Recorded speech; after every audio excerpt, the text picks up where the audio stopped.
$1 down, $15 a month, and get free massage amenities for the month of May. No commitment. Deal ends May 15th. Planet Fitness. We're all strong on this planet. See Club for details. At Schwezo Construction, safety isn't just a policy, it's a promise. Build with us. Work safe, go home proud. We're hiring skilled craftsmen, laborers, concrete workers, and steel erectors who value quality work and a team that has your back, on and off the job site. If you're ready to be part of a company where your safety and success come first, visit Schwezo.com. That's SCHWISOW.com and apply today. Schwezo Construction, 40 years strong and still building the future. This is Lincoln's home for sports talk on the FM dial. Also online at theticketfm.com. On the internet. KNTK FM Firth, 93.7 The Ticket. Welcome into a presentation of high school state baseball on 93.7 The Ticket. Coverage of state baseball is presented by Union Bank and Trust, Sunbelt Rentals, the Nebraska Corn Board, Jimmy John's, the Nebraska Army National Guard, Hamilton Communications, and Play It Again Sports. From Werner Park, this is state baseball on 93.7 The Ticket. Now, calling all the action, here is Nick Sainert.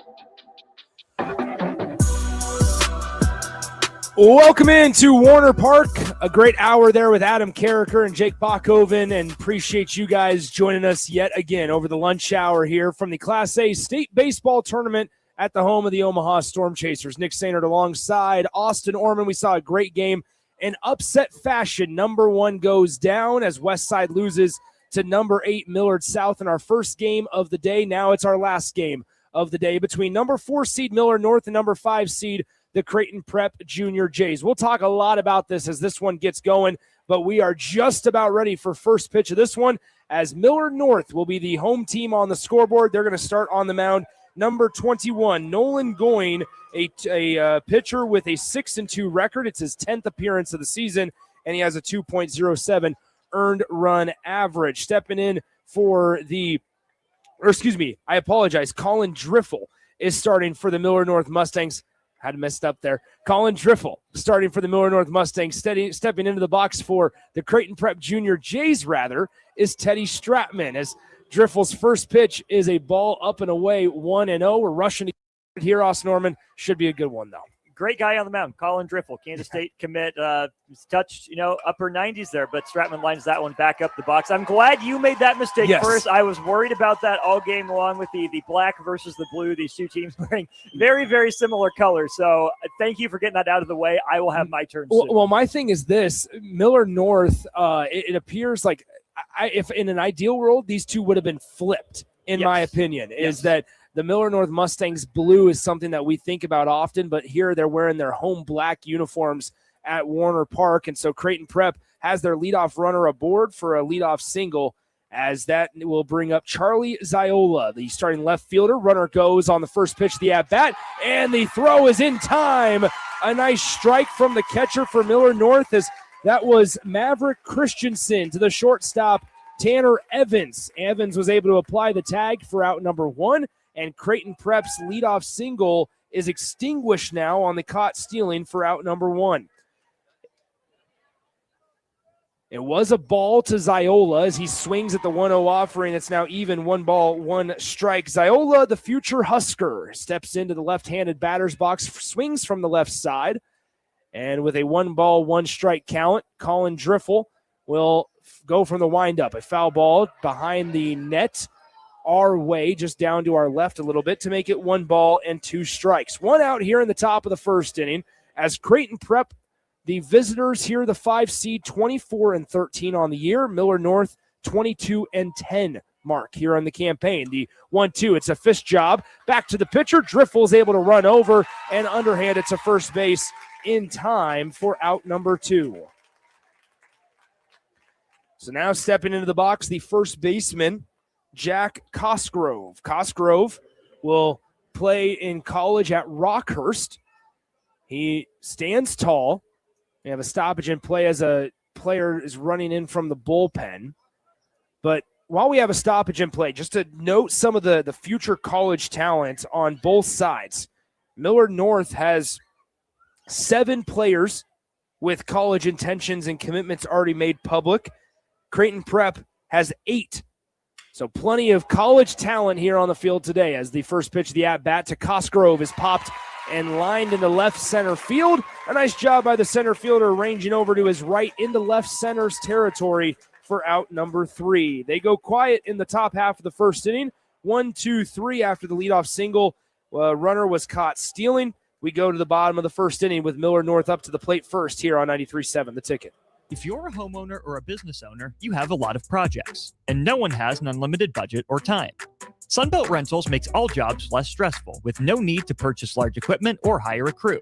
You can do it yourself with rentals and everything from aerators and power rakes for spring yard work to stump grinders, concrete mixers, tile saws, and more. Check out their inventory in Lincoln, north of Cornhusker Highway on 56th Street, or online at sunbeltrentals.com.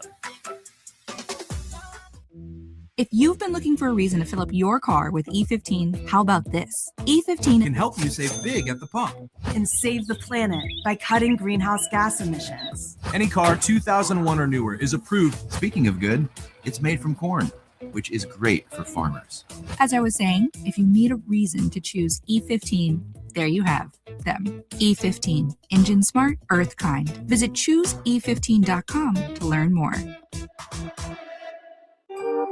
Back to more of the Class A State Baseball Tournament on 93.7 The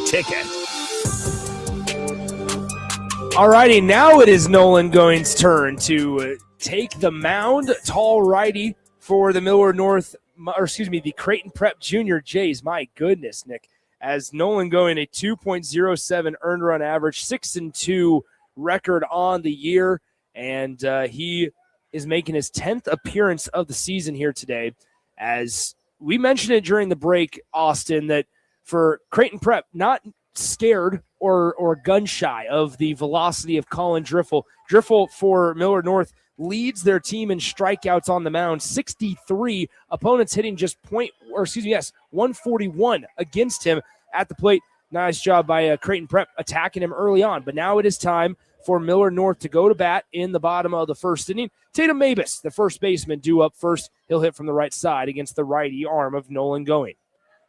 First pitch of the bottom of the first in a scoreless game is going to be popped into shallow center field. The center fielder takes a couple of steps back before rushing in, and he makes the catch, a fairly routine ball for out number 1. Nolan Going, both these pitchers, I should say, lead their team in Ks, going with 39 strikeouts on the season. One pitch, one out there for Creighton Prep's defense in the bottom half of the first inning here. Millard North stepping in. It's going to be the shortstop, Tanner Evans. Hits from the left side. The first pitch grounded to the shortstop and fielded on the 3-hop. Fires it across the diamond in time for out number 2. 2 pitches, 2 outs here for Millard North in the bottom of the first inning. So we'd imagine that Jackson Smith, as he steps in, will let one go by. Jackson Smith starting in right field today for the Millard North Mustangs. 2 outs here in the home half of the first inning. Nick Sandert, Austin Norman with you from Warner Park. We saw earlier today Lincoln East came back and was able to knock off Grand Island over at Tal Anderson Field. Millard South beat Omaha West Side here at Warner. And Jackson Smith takes strike 1 on the inner part of the plate, 0-1. No balls, 1 strike here to the Millard North right fielder. Going. Breaking ball just off the plate. Bat tried to get it back door, and it did not sneak in time. And so 1 ball, 1 strike coming up with 2 outs in the home half of the first inning here. That breaking ball's a little loose. We can really see it start to make that left-hand turn. Nolan Going, firing from the windup. Fastball upstairs, 2-1. Both these guys, both Going and Driffel, have some velocity to them. Driffel, the future Kansas State product for Millard North. Here's the pitch, fouled off in between the legs, and it's going to be 2 balls, 2 strikes coming up to Jackson Smith, the Millard North 3-hole hitter. You mentioned Going being a taller righty, really slow, really deliberate in his windup. Then you really see that snap from that right arm once he gets to the peak of his delivery. He's going to be playing baseball at Augustana next year, as now it's a ball in the dirt, ball 3, 3-2 coming up. Nolan Going, the senior. I talked about this statistic pregame with Austin. Nolan Going's given up 24 runs this season. Only 12 of those have been earned as he now walks the 3-hole hitter Jackson Smith on a full count payoff pitch. And it's a 2-out walk here for the Millard North offense. We saw in the first game, obviously not to that extent quite yet, where they had 6 walks, 6 free passes issued. Did Omaha West Side. They gave it to Millard South. They allowed Millard South to score 3 runs in the top of the first. And the way that baseball evolution works out, we love to talk about it, Austin. The margin of that game was a 3-run differential when it was all said and done. First pitch, breaking ball to the cleanup hitter, the catcher, Maverick Christian. Throws from the right side, hits from the left side. Behind the dish today for Millard North. Runner on first, no balls, 1 strike. Is out of the stretch, it's going. He delivers, slide step, breaking ball, strike 2. Christian hasn't seen a heater yet. That's what these better pitchers do, especially at this level and this stage, Nick, is they're able to work backwards. They have command of not only the fastball, but the breaking ball, especially to 3, 4, 5 in an order. No balls, 2 strikes. 2 outs here in the home half of the first inning. No score here. Runner goes, breaking ball just off the plate, no good. And it's going to be a late throw, slightly high as well, down to second base. And so swiping the bag was Jackson Smith on the stolen base. And I wonder if the catcher for Creighton Prep there, Bo Reverts, if he would have stayed in his stance a little bit more, tried to get the strikeout rather than worrying so much about the runner, he kind of stood up and gave the illusion to the umpire that breaker didn't come down into the zone. We'll see here. 1 ball, 2 strikes. Base knock might score the runner from second, as this one's inside on Maverick Christian. We're even at 2 balls and 2 strikes as Reverts behind the dish tells his coaching staff on that first base dugout that one was inside. Runner at second base is Jackson Smith, who had a 2-out walk. He then stole second base just 2 pitches ago. Going, comes set at the chest. Looks the runner at second and lifts the leg and now carries over towards second base and does not throw towards second, but forces him to run back to the bag. 2 balls, 2 strikes, 2 outs. Bottom of the first inning. This inning had a 2 outs and 2 pitches. Since then, there's been a little bit of traffic as it's ball 3 on the fastball just inside. 3 balls, 2 strikes. 2 really good at-bats here from the 3 and 4-hole hitters for Millard North. First 2 batters go after the first pitch. You know Smith is going to be taking all the way as a dangerous power hitter, but for Christensen to be able to do the same thing and extend this at-bat from down 0-2, not going to end up in a huge pitch count unless he's able to keep the inning alive, but good at-bats nonetheless. Payoff pitch to Christensen, swung on. It's hammered out to shallow right center field. The second baseman ranges back. He bobbles it off his glove and then hauls it in on the second effort. It stayed up above his forearm. It kind of started to roll up the base of his arm, and a great job by the Creighton Prep second baseman, Hank Vosick, as he's able to avoid a run scoring in the home half of the first inning. Creighton Prep gets out of the home half of the first unscathed. We'll step aside, start the second inning when we return here on 93.7 The Ticket. Imagine if the people who work at your bank or neighbors who could help with a home loan. Congratulations, you're approved. Or friends who love to shop local. Have a good one. At UBT, who you work with matters just as much as what you're working toward. Hey, thanks for helping. That's why your money has more than a banker. It has people. Union Bank and Trust. Member FDIC. At Cedars, we're here to make sure that kids have the safety and stability that every child deserves, where they're protected and where they feel safe. You make this possible. Today, more than ever, we need your support to be here for kids who have nowhere else to call home. Now through May 28th, make a big impact through Give to Lincoln. Give to Cedars now at givetolincoln.com. Back to more of the Class A State Baseball Tournament on 93.7 The Ticket. Welcome back into Warner Park. Nick Sainert alongside Austin Orman after the bottom of the first started out fairly routine, then a 2-out walk rather. Runner gets to second base and on a shallow pop-up to shallow right center field, second baseman Hank Vosick was able to bobble it off of his glove, and it stayed up long enough that he flipped the glove over and caught it basket style for out number 3. And so it wasn't routine by any means, but he was able to make a play. And guess what? The way baseball works, Hank Vosick leads us off, the cleanup hitter for the Creighton Prep Junior Jays against Colin Driffel as he takes strike one on the breaker. Inner part of the zone, 0-1 to Hank Vosick. He of the 440 batting average this year. It's pretty good. That's not something to write home about. There's the 0-1 off right inside, and it almost went towards the back foot. Ball one. 1 ball, 1 strike. Colin Driffel, the future Kansas State Wildcat. Kansas State, well known for coming up north to the state of Nebraska and plucking some prep players. Here's the 1-1 fastball, inner part of the zone. Good job by Driffel so far, establishing that inside corner of that strike zone, and he now makes it 1 ball, 2 strikes. Hank Vosick, the lefty, against the righty Driffel. No score here in this one as the 1-2 pitch swung on and missed, and Driffel gets his first strikeout of the day. It's the swinging variety, and that will bring up Liam Smithberg, the designated hitter.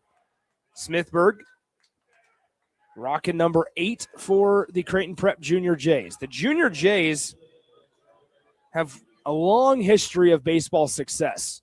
Maybe not so much as of recently, but last championship came in 2018. This one, fairly routine, popped up to center field, and it'll be hauled in by the center fielder for out number 2.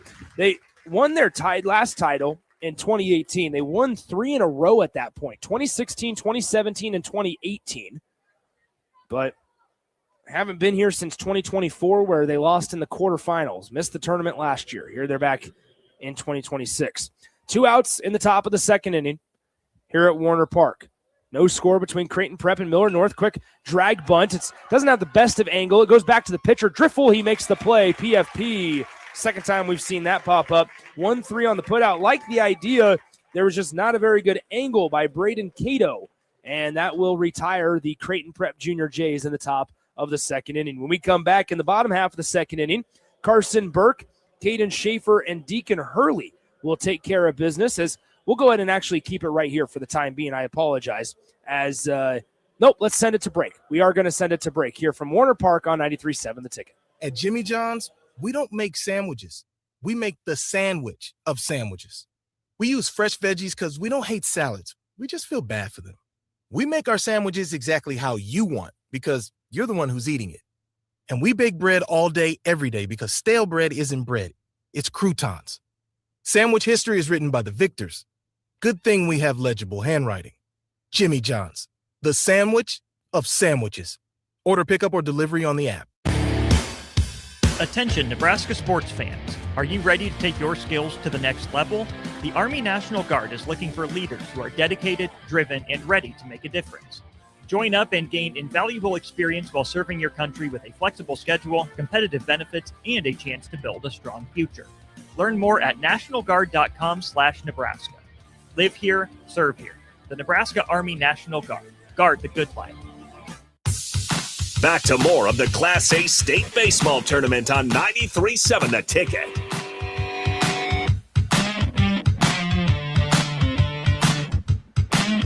All right, full transparency. Needed to take a break there because my day got so much better, Austin, when I looked into the press box fridge and found zero sugar root beer. It fit right in at Memorial Stadium Blackouts is where that's what I'm saying. It is the Mug brand, zero sugar root beer. Anyway, that dog in you. I guess so. First pitch at the bottom of the second inning is going to be popped up foul. It will get out of play, and so no balls, 1 strike. The catcher did look at it. Carson Berkey, the third baseman, and for the Millard North Mustangs, first due up. 5, 6, and 7 due up here in the home half of the second inning. No score here in this one still. Nolan going back out there for his second inning of work. Still from the windup with nobody on base. The 0-1 offering is upstairs, 1-1. For going, it's going to be really important as a longer, lankier guy to make sure he finishes his pitches. Not to overthrow and yank it, but that one you can tell he let go a little bit early, didn't follow through. And for, players that are bigger, taller, whatever, there's just more moving parts, right? It's harder to keep all that stuff in line. You like the velocity that it can bring, but especially late in the game, the further going goes, the more he's going to have to make sure he's got his nose to the grindstone with the mechanics. The 1-2 pitch on the way from going. Breaking ball is going to be a rollover ground ball, fielded cleanly by the third baseman and fired over to first in plenty of time, beaten by 2 steps over there at that first base bag for out number 1 as the Berkey is retired on the 5-3 ground out. So now that'll bring up the left fielder, number 22, Caden Schaefer for Millard North. At first pitch, it was 82 degrees here at Warner Park. Starting to warm up. It was 72, I believe, 70 degrees, give or take, at the start of our 9 a.m. game. So gradually getting warmer here at Warner. This one on the first pitch of the at-bat fouled off.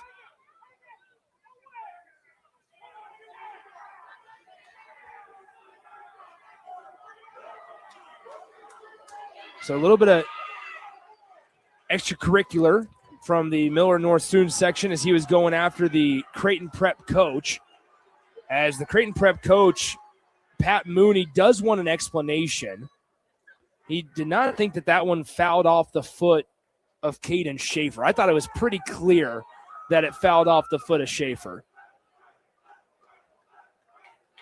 With the spin, with the sound it made, or more accurately, didn't make, with the way that Schaefer reacted and the catcher reacted as well, I can appreciate Coach Mooney giving it a look, at least wanting an explanation, but it seemed pretty clear from our vantage. No balls, 1 strike. Here's the pitch. Breaking ball, hammered through the 5-6 hole in between the third baseman and the shortstop, and that's going to be a 1-out single for Caden Schaefer. I think Mooney was kind of, when he got back to the dugout, he was talking to some of his assistant coaches down there in Creighton Prep. He was saying he was asking for the third base umpire to maybe have a second opinion at that one. But ultimately, the home plate umpire made the call, and it was pretty clear, pretty cut and dry. But now, obviously, a 1-out single puts a runner at first with 1 out, and due up Deacon Hurley, the second baseman for Millard North, going out of the stretch. Shallow lead at first base. Here's the pitch as the runner does go, swung on and missed, and it's an ill-advised throw to the right side of the second base bag, and sliding in there safely is going to be Caden Schaefer on the stolen bag. Second stolen base in as many innings right now for Millard North. That's a good throw up the line, just a little late. No balls, 1 strike after the first pitch of the at-bat to Deacon Hurley was fanned through on a fastball up out of the zone.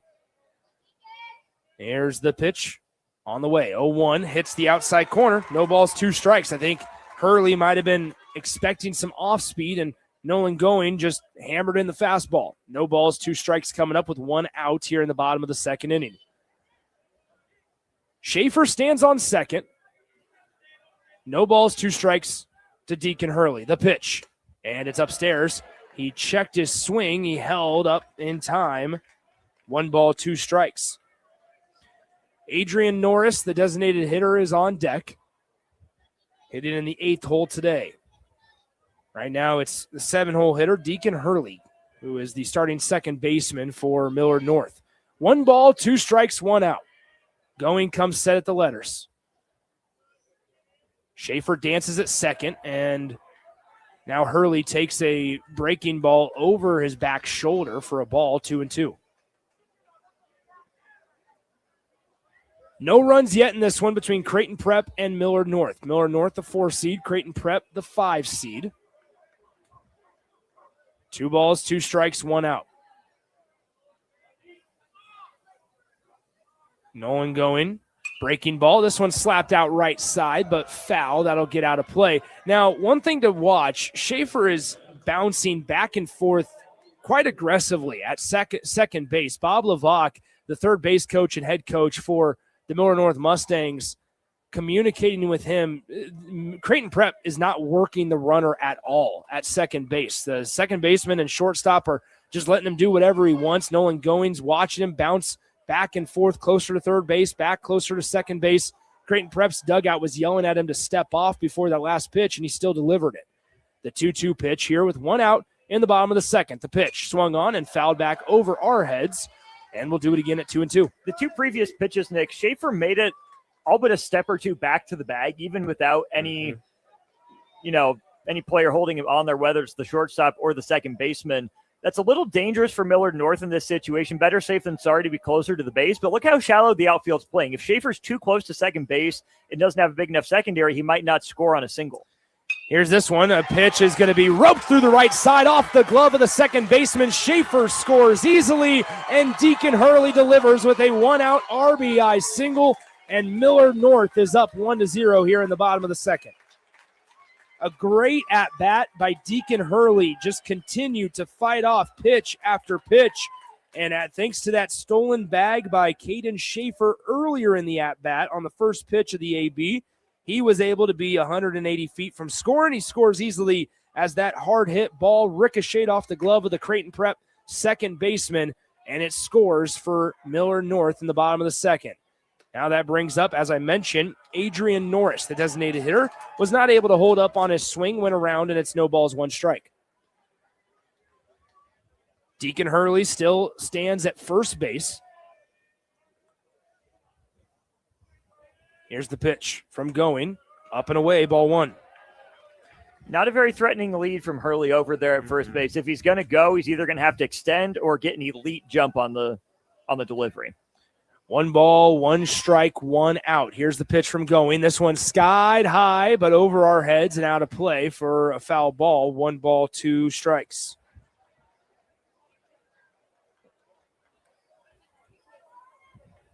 Feels like in the early parts of this one, Nolan Going's got some good control of the breaking ball, but it doesn't do you a whole lot of good when you haven't established a fastball. The breaking ball does not flutter down into the zone. It stays upstairs 2-2.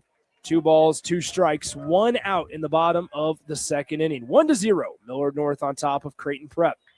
Left-handed hitter, Adrian Norris swings and misses. The runner goes from first. Did he tag him? Strike him out, throw him out to end the second inning. And Creighton Prep avoids more damage done as they surrender just 1 run on the RBI single from Deacon Hurley.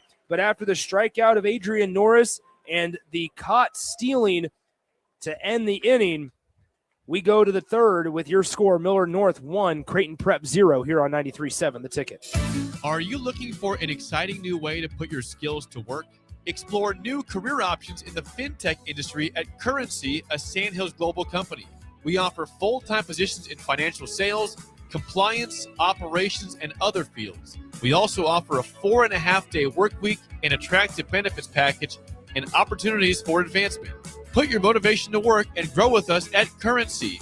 Visit gocurrency.com/careers to learn more. If you've been looking for a reason to fill up your car with E15, how about this? E15 can help you save big at the pump and save the planet by cutting greenhouse gas emissions. Any car 2001 or newer is approved. Speaking of good, it's made from corn, which is great for farmers.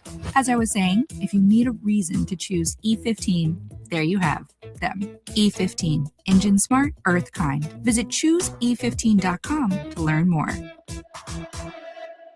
Back to more of the Class A State Baseball Tournament on 93.7 The Ticket.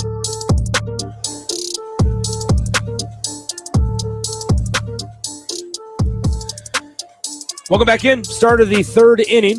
It is 1-0 Millard North, and Colin Driffel back out there to no one's surprise for another inning of work here to give you the third, fourth, and fifth innings of play. It's Austin Orman. Thank you very much, Nick. It is Millard North on top of 1-0. 1 run on 2 hits for the Mustangs. No runs on 1 hit so far for the Junior Jays. They're led off in the third by Liam Anthony.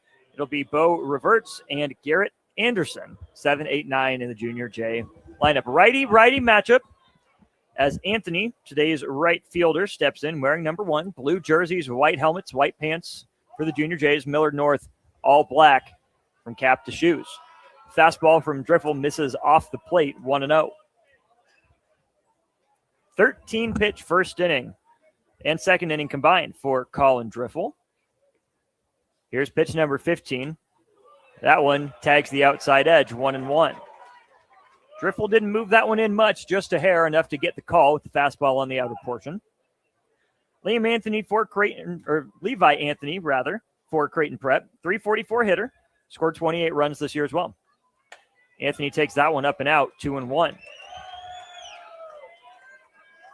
Don't know where I got Liam from in my scorebook. It is Levi Anthony. 2-1, the count to Anthony. Gives the bat a couple spins. Now it's on his shoulders. Driffel is into the windup. Delivery Breaking ball outer edge for a strike.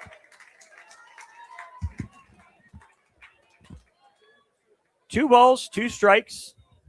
Top of the third inning. The 4 versus 5 matchup, Class A state baseball tournament here at Warner Park. Wind blowing pretty straight across the field, maybe in a little bit from right. Anthony pops that one up. Center fielder, right fielder converge. We hear the center fielder for Millard North. That is Alex Burrish. Give it a call. He snags it for out number 1.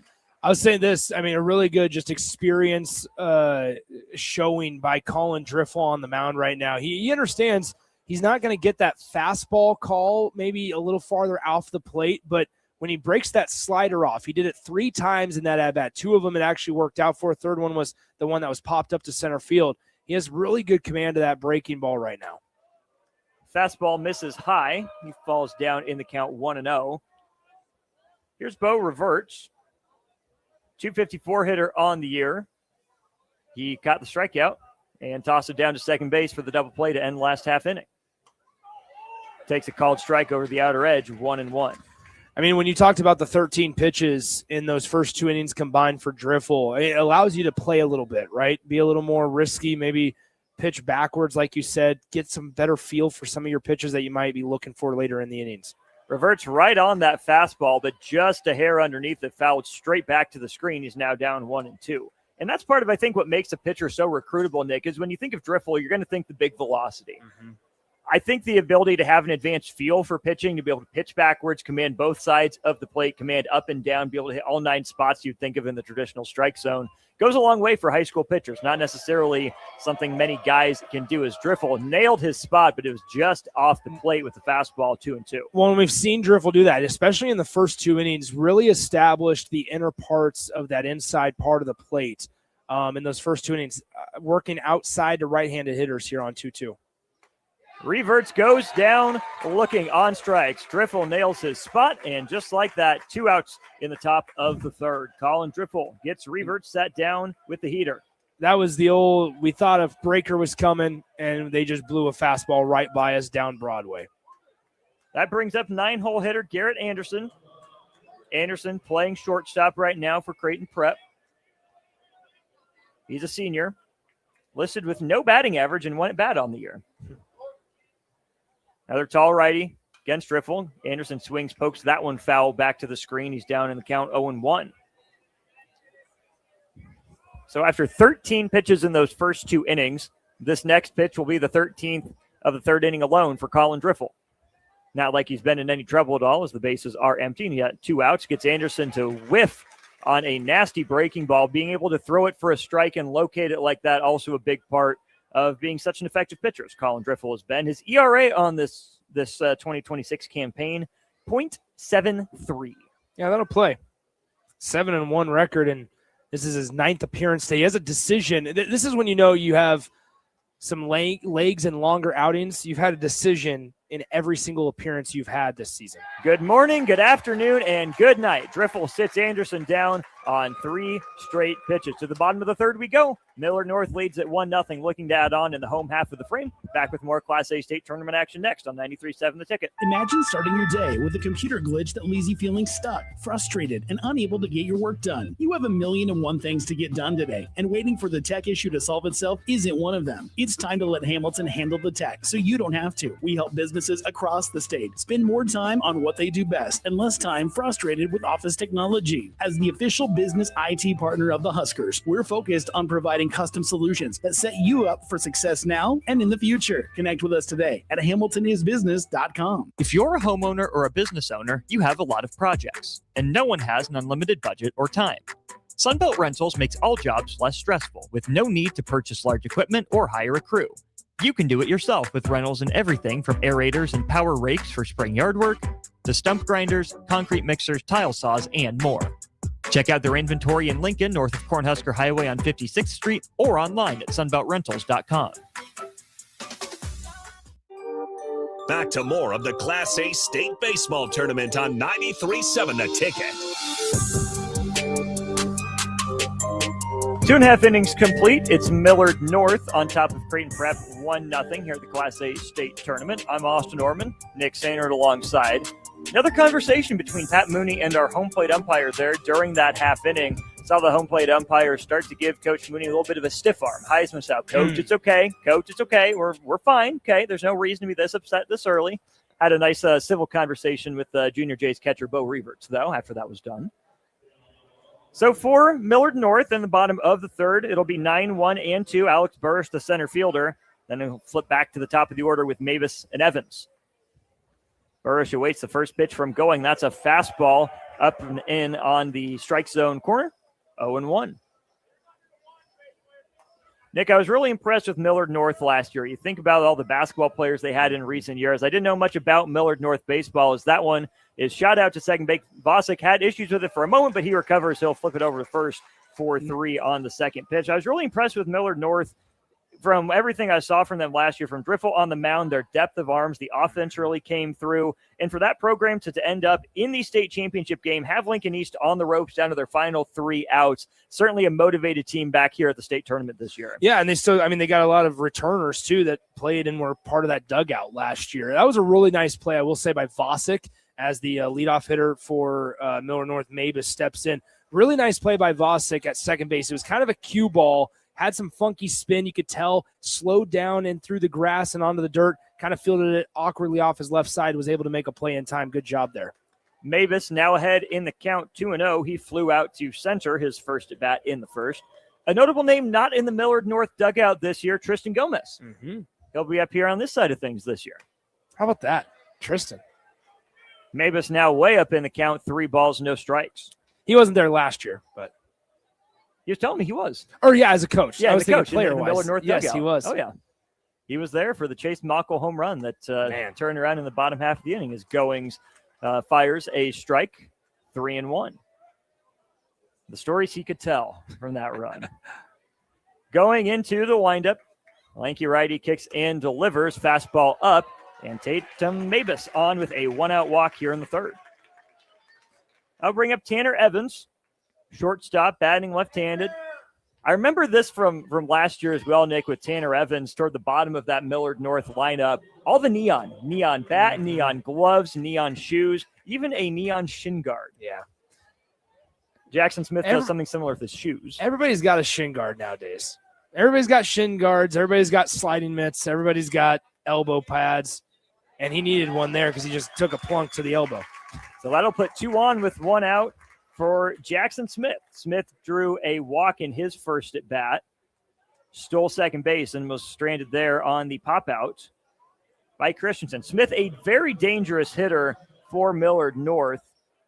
390 batting average. He's 32 for 82 on the year. Also leads the team with 7 home runs. He wears number 7. He steps in that left-handed batter's box. Twirls his blue bat for a moment as he awaits the first pitch of the at-bat from Going. Going brings it home. Breaking ball stays out, 1-0.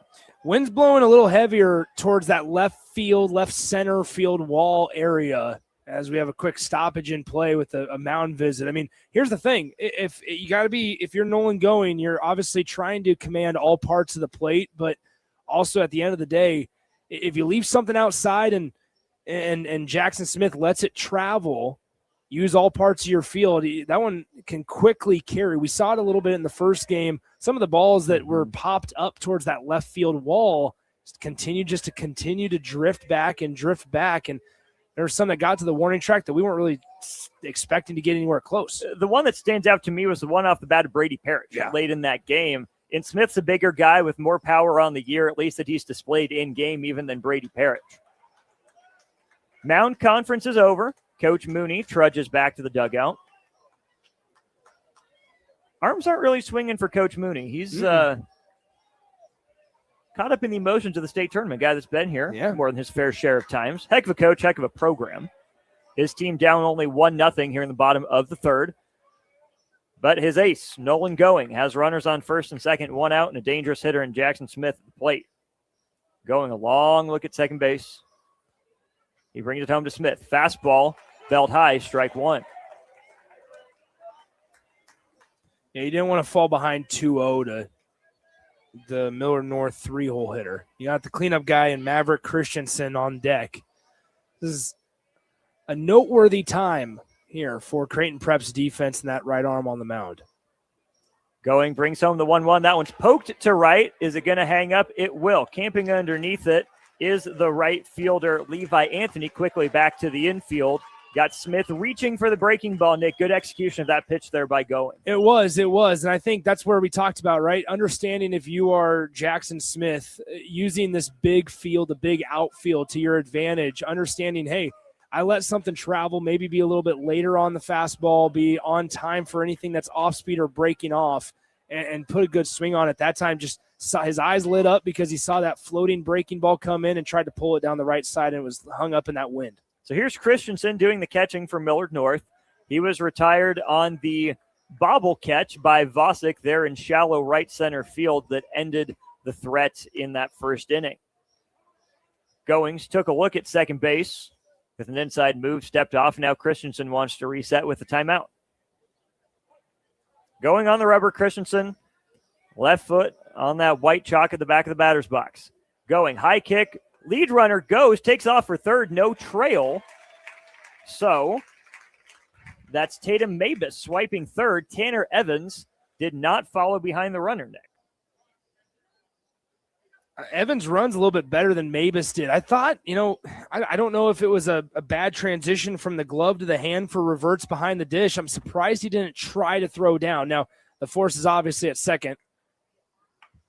That one squibbed off the end of the bat by Christensen. He's booking it down the line, but not in time. So Going extinguishes the threat. He keeps the Mustangs off the board in the bottom of the third. 1-0. Millard North over Creighton Prep. Junior Jays come to bat next on 93.7 The Ticket. Spring sports are here and it's time to upgrade your equipment. But don't go rushing to your big box store. Play It Again Sports is your place to go for all spring sports equipment for baseball, softball, golf, and disc golf. Play It Again Sports has quality, slightly to gently used equipment, and 50% of their inventory is actually new equipment. And don't forget, buying from them is a great way to get new products with great discounts by also bringing in your used items for store credit or cash on the spot. Play It Again Sports at 48th and Vine. If you've been looking for a reason to fill up your car with E15, how about this? E15 can help you save big at the pump and save the planet by cutting greenhouse gas emissions. Any car 2001 or newer is approved. Speaking of good, it's made from corn, which is great for farmers. As I was saying, if you need a reason to choose E15, there you have them. E15, engine smart, earth kind. Visit chooseE15.com to learn more. Back to more of the Class A State Baseball Tournament on 93.7 The Ticket. Yes, it is the Class A State Baseball Tournament live from Werner Park in Papillion. Austin Orman, Nick Sainert with you here. We'll be with you for the rest of this game. We'll be back tomorrow morning to get the Class B State Tournament underway. Nothing on Sunday, and then Monday, Tuesday, Wednesday, wall-to-wall baseball action. Off day on Thursday. Before 1 week from today, the state championships, all three of them, Class C at noon, Class B at 4, I believe, or 3:30, and then Class A at 7 o'clock at night. Had some dandies last year. In Class C, we will, for the first time, not see Malcolm make an appearance. They get knocked out, upset in the district round. Yeah, we'll be making our way then the following day to hopefully a Big Ten tournament semifinal for Nebraska baseball. Win one and you're there. There you are. That Friday night's going to have a fun time. Indeed, it will be. We're having fun right here, kicking off the Class A State Baseball Tournament. Colin Driffel on the mound. He fires a fastball across the heart of the plate to jump ahead of Ted Stratman. 0-1. Stratman singled, leading off the game. Low flare into center field. He was quickly erased on a caught stealing. Driffel misses way upstairs, 1-1. Since the Stratman single, Driffel retired the next 8. 3 strikeouts, 2 swinging and 1 looking. Driffel yanked that breaking ball way into the lefty batter's box. He's down to the count 2-1. Driffel will take a sec, get a better grip on the baseball before he retoes the rubber. Stratman a righty, Driffel a righty. Driffel comes set. The wind in the pitch. Another one yanked outside, 3-1. Leadoff walk would be big for Creighton Prep here. Talk about traditionally moving it over. You just try to find some sort of thing to take Colin Driffel out of rhythm right now. Stratman awaits, bright orange bat on his shoulder. He pokes that one back up the middle, but waiting on it there is Tanner. Evans' strong throw across the diamond beats Stratman by a step for the first out. Great job by Driffel. Able to respond. 3-1 pitch. Hitter's probably looking fastball. He was able to get it far enough outside. Probably would have been ball 4 if he let it go by, but I like the approach. It's still a good approach by Ted Stratman there. Try to look for something to hit. Don't look to walk. Try to make something happen here, especially at a ballpark like Warner. And ultimately just retired. Nice play by Evans. That brings up Charlie Ziola. Ziola tapped weakly back to Driffel as the second batter of the game. Swings through that breaking ball. He's down in the count 0-1. Ziola, a lefty, wears number 2. 365 batting average on the year. He awaits the pitch. Breaking ball. Didn't quite break enough. 1-1. 1-0. Millard North on top of Creighton Prep. We're in the top of the 4th inning. Creighton Prep the 5 seed, Millard North the 4 in this Class A state tournament. Ziola gets plunked. That one hit him right on the top of the foot, so he will take his jog down to first base. Second base runner of the day for the Junior Jays. I don't hate the idea. Not Ziola. Driffel tried to plant that breaking ball kind of back foot to the lefty as they platoon against him. Lefty hitter, righty thrower. Try to go plant that back foot slider and just kind of cut across too soon and didn't start out quick enough, and it plunked him on the shoe, like you said. Runner at first now, 1 out. Still plenty of time here in the inning. That brings up Jack Cosgrove playing first base today. The righty steps in, takes a fastball up and out, 1-0. Cosgrove, a .396 hitter on the year, 42 hits and 102 at-bats. Driffel is on the mound. He peers into his catcher's glove. He comes set, about letter high. Brings it home. Cosgrove swings through a fastball, 1-1. Colin Driffel working out of the stretch for the second time today. Again, gave up the leadoff single in the first to Stratman before he was erased on the stolen base. Cosgrove gets his sign, steps back into the batter's box. Driffel awaits the sign from his catcher. He has it. Comes out of the belt, pickoff move to first, back in plenty of time as Ziola. I would imagine, here's the thing I'll say this about as we watch Driffel, kind of go to work here, is you look at some of the pitchers that, frankly, Nebraska's been able to kind of produce to go to the next level. Driffel going to be a Kansas State guy. This one's roped out into left center field. It's going to be down and finding a gap. Rounding second will be Ziola, and scrolling into second, sliding in. Was he there? There's no umpire there to make a call. Guy at third base is the one that makes a call, and now Creighton Prep's in business. As I was going to say, though, there's been a lot of really good prep pitchers developed in the high school ranks here at Nebraska. We talk about Ziola from Scott last year that's going to be at Nebraska now. We look at Jay Sean Unger and the role he plays at Nebraska now. Worthley brothers, right? There's been a lot of really good arms developed. We're seeing 2 right here, especially in Colin Driffel, who's going to Kansas State. Driffel in a little bit of trouble now. Runners on second and third with only 1 out. Creighton Prep threatening to get on the board. Dangerous play to throw behind the runner there, Nick, with a runner in front of Cosgrove. Had the throw been about 2 feet further, Cosgrove would have been out. Not the fleetest of foot, but he makes it into second base. That brings up Hank Vosick. Vosick was the first strikeout victim of the day, leading off the second inning. Vosick, a lefty, against Driffel, the righty. Driffel comes set. Fastball up and out, 1-0. I'll say this. So, obviously, corners are playing in, especially the first baseman on that right side. He's also shaded a little closer to where the second baseman conventionally plays. There's a lot of room with the lefty hitter up to plate. There's a lot of room down that first base foul line right now. So, if you're Driffel, you trust your velocity and don't let him yank it. Vosick squibs it off the end of the bat. The runner's going to break for home. Third baseman will throw across the diamond. Did the foot stay on the base? Just barely. What a stretch over there at first base by Tatum Mabus. But with that, it's an RBI ground out. Creighton Prep's tied the game. We're going to have a conversation. Pat Mooney is going to go talk to the first base umpire. The first base coach for Creighton Prep said that the first baseman, or rather the second baseman that was shaded over, pulled his foot on that, and he's going to ask the home plate umpire for an appeal to see if he did in fact pull his foot off the bag. Well, that's if Pat Mooney is going to be awarded the conversation. Now, I think this is where, okay, I'll say this. This is where if you're Pat Mooney, I don't blame you for being a little frustrated. All you're doing over there is asking for the first base umpire to go and at least ask the home plate umpire and say, hey, did you see from your vantage point down at home plate the first baseman pull his foot off the bag? First baseman didn't even award Pat Mooney that conversation. You got to at least listen to the guy, especially a head coach as respected as Pat Mooney is. You also have 4 umpires out here for a reason. It's so that way you get every single call as close to potentially being right as possible. You can make an argument, too, Nick, that the first base ump was out of position on the last one with Cosgrove as well. Not in position to make the call on the double. First pitch, called strike. Liam Smithberg up to bat. Righty-righty matchup right now. 1-1 the score now as Driffel misses down and out with a breaker. 1-1. Score 1-1, count 1-1. There are 2 outs. 2 outs in the inning.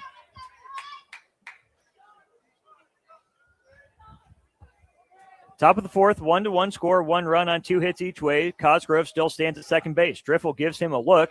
Fastball hits the chalk, but he gets the benefit of the doubt on the strike call to jump ahead in the count, 1-2. Looked off the plate from up here, but Driffel hit his spot and got the benefit of the doubt from our home plate umpire. Colin Driffel, 1 pitch away from limiting this damage and exiting the 4th inning with the game tied. A long peer back into second place, a long peer into his glove. Now a second peek back. Driffel kicks and fires. That one skips in the dirt, and it skips past the catcher. Cosgrove will round third. He'll hold there. Lead run 90 feet away now for Creighton Prep here in the top of the 4th as Liam Smithberg faces a 2-2 count with 2 outs.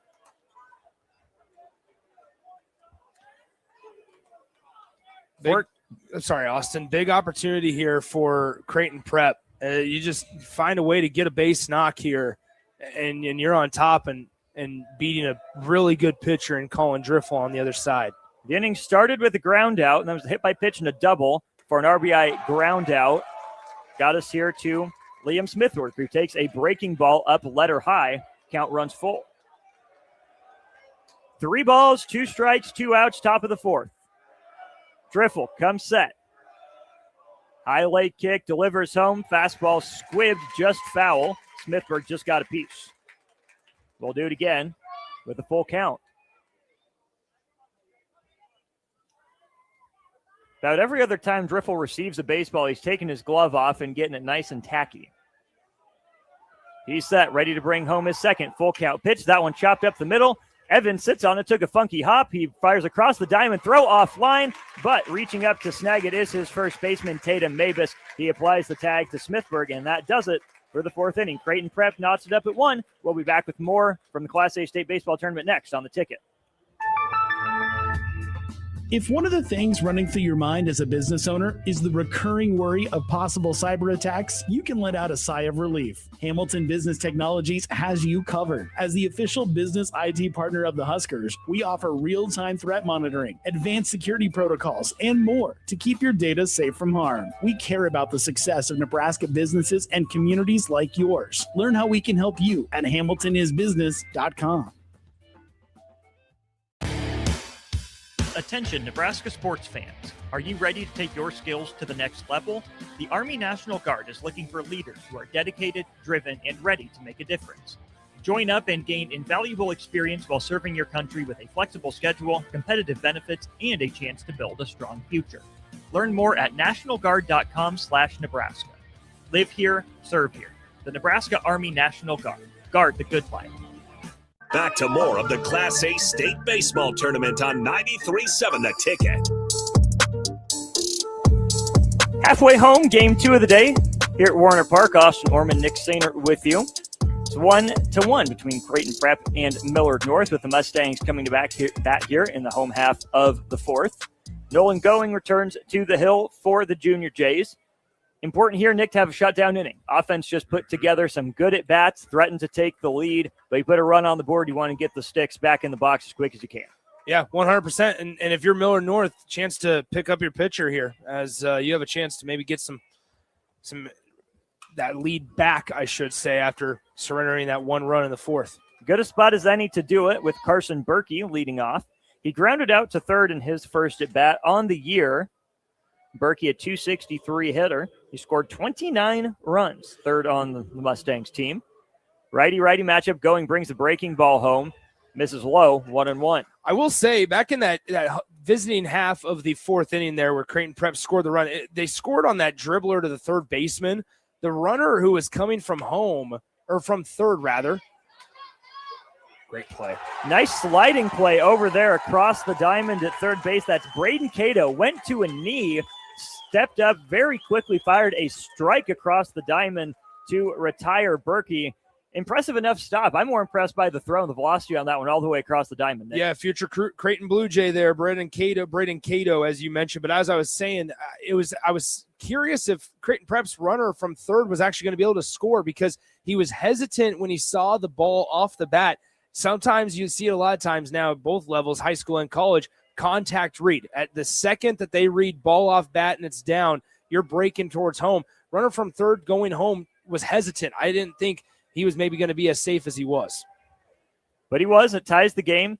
Going evens up the count as he gets Caden Schaefer out in front of a breaking ball to even the count at 1-1.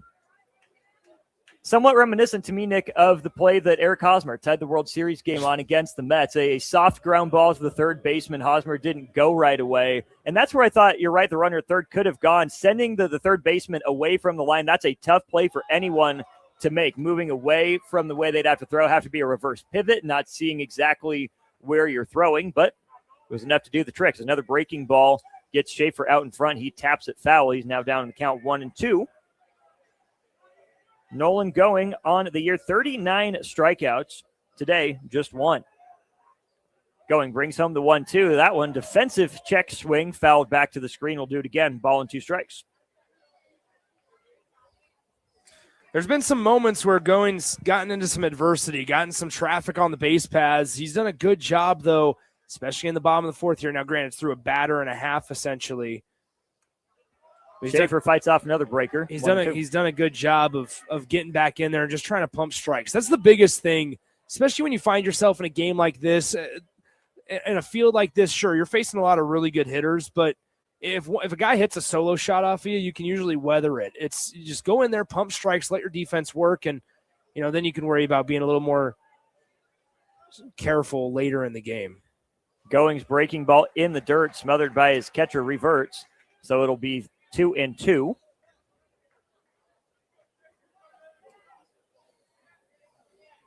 Creighton Prep wearing black caps, blue jerseys, and white pants. Millard North, black caps, blue helmets when they're batting, but black tops and black pants as well. Going gets the sign. He's ready to bring home the 2-2. Here it comes. Breaking ball again in the dirt. Count runs full. Caden Schaefer seeing some pitches here. Second batter of the inning. Got down 1 ball, 2 strikes. Has fouled a couple off and now seen a couple breakers meet the dirt. Count's full, 1 out. Bottom of the fourth, 1-1 game between Creighton Prep and Millard North. Going brings it home for Prep. Schaefer off the end of the bat, snared over there at shortstop. Long throw across the diamond in time. Garrett Anderson comes up firing for the second out. Talk about the belief in your breaking stuff, your breaking ball. Nolan Going finished off that at-bat. 3 consecutive breakers. And thankfully for Nolan Going, Schaefer just kind of nubbed that one into the 5-6 hole. Nice backhand stop by the shortstop. Fired it over in the first in time. That brings up Deacon Hurley. He drove in the Mustangs' lone run so far back in the second inning. He scored Schaefer. Schaefer had singled and then stolen second base. Hurley had a long at bat, resulting in a single. Watches a fastball sail through the zone, strike 1. Hurley, a righty. Another one of those players wearing a lot of neon green bat, neon pink gloves. Going, ready with the 0-1. That one fouled straight back on a line to the screen. Hurley's on it, 0-2. Hurley, a junior, averaged just shy of 300 on the year, 16 for 54. Steps out, takes a deep breath, gives his bat a little love tap, saying, come on, come through for me. Going way up, 0-2 in the count. Fastball way up out of the zone, 1-2. Nolan Going's done a pretty good job, Nick, when he's gotten to 2 strikes of putting the ball where he wants it to go. Outside of the breaking ball to Schaefer at 2-2 that hit the dirt. Here comes going again on the 1-2. That's a breaking ball. Stays up, though, 2-2. It'll be interesting to see what going goes to here. Going goes to here at this one, 2-2. We saw last batter finished it off with 3 straight breakers. He hasn't been able to control either the fastball or the breaking ball the last 2 pitches. Here it is. 2-2 count. Fastball swung on, popped up on the infield. Cato wants it. Settles underneath it, squeezes it with 2 hands, and catches his hat behind the back just for good measure. So Nolan going through another frame. This one he retires the Mustangs 1-2-3. To the 5th we go. It's 1-1 between Creighton Prep and Millard North. Back with more Class A state tournament action on 93.7 The Ticket. This is Lincoln's home for sports talk on the FM dial. Also online at theticketfm.com. On the internet. KNTK FM Firth, 93.7 The Ticket. Imagine if the people who work at your bank were neighbors who could help with a home loan. Congratulations. You're approved. Or friends who love to shop local. Have a good one.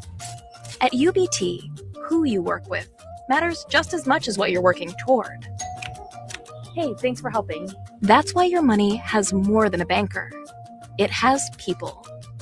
Union Bank and Trust. Member FDIC. If you're a homeowner or a business owner, you have a lot of projects, and no one has an unlimited budget or time. Sunbelt Rentals makes all jobs less stressful with no need to purchase large equipment or hire a crew. You can do it yourself with rentals and everything from aerators and power rakes for spring yard work to stump grinders, concrete mixers, tile saws, and more. Check out their inventory in Lincoln, north of Cornhusker Highway on 56th Street, or online at sunbeltrentals.com. Back to more of the Class A State Baseball Tournament on 93.7 The Ticket. Yes, indeed. Game 2 of the day. Game 3 of the Class A State Tournament. I'm Austin Orman. He's Nick Sainer with you for the last 2.5 innings of this one, or 3 innings, if I could do math correctly. Beautiful day here at Werner Park for Class A State Baseball. Also happening at Tal Anderson. All Class A today, all Class B tomorrow at the 2 main fields. Class C also taking place.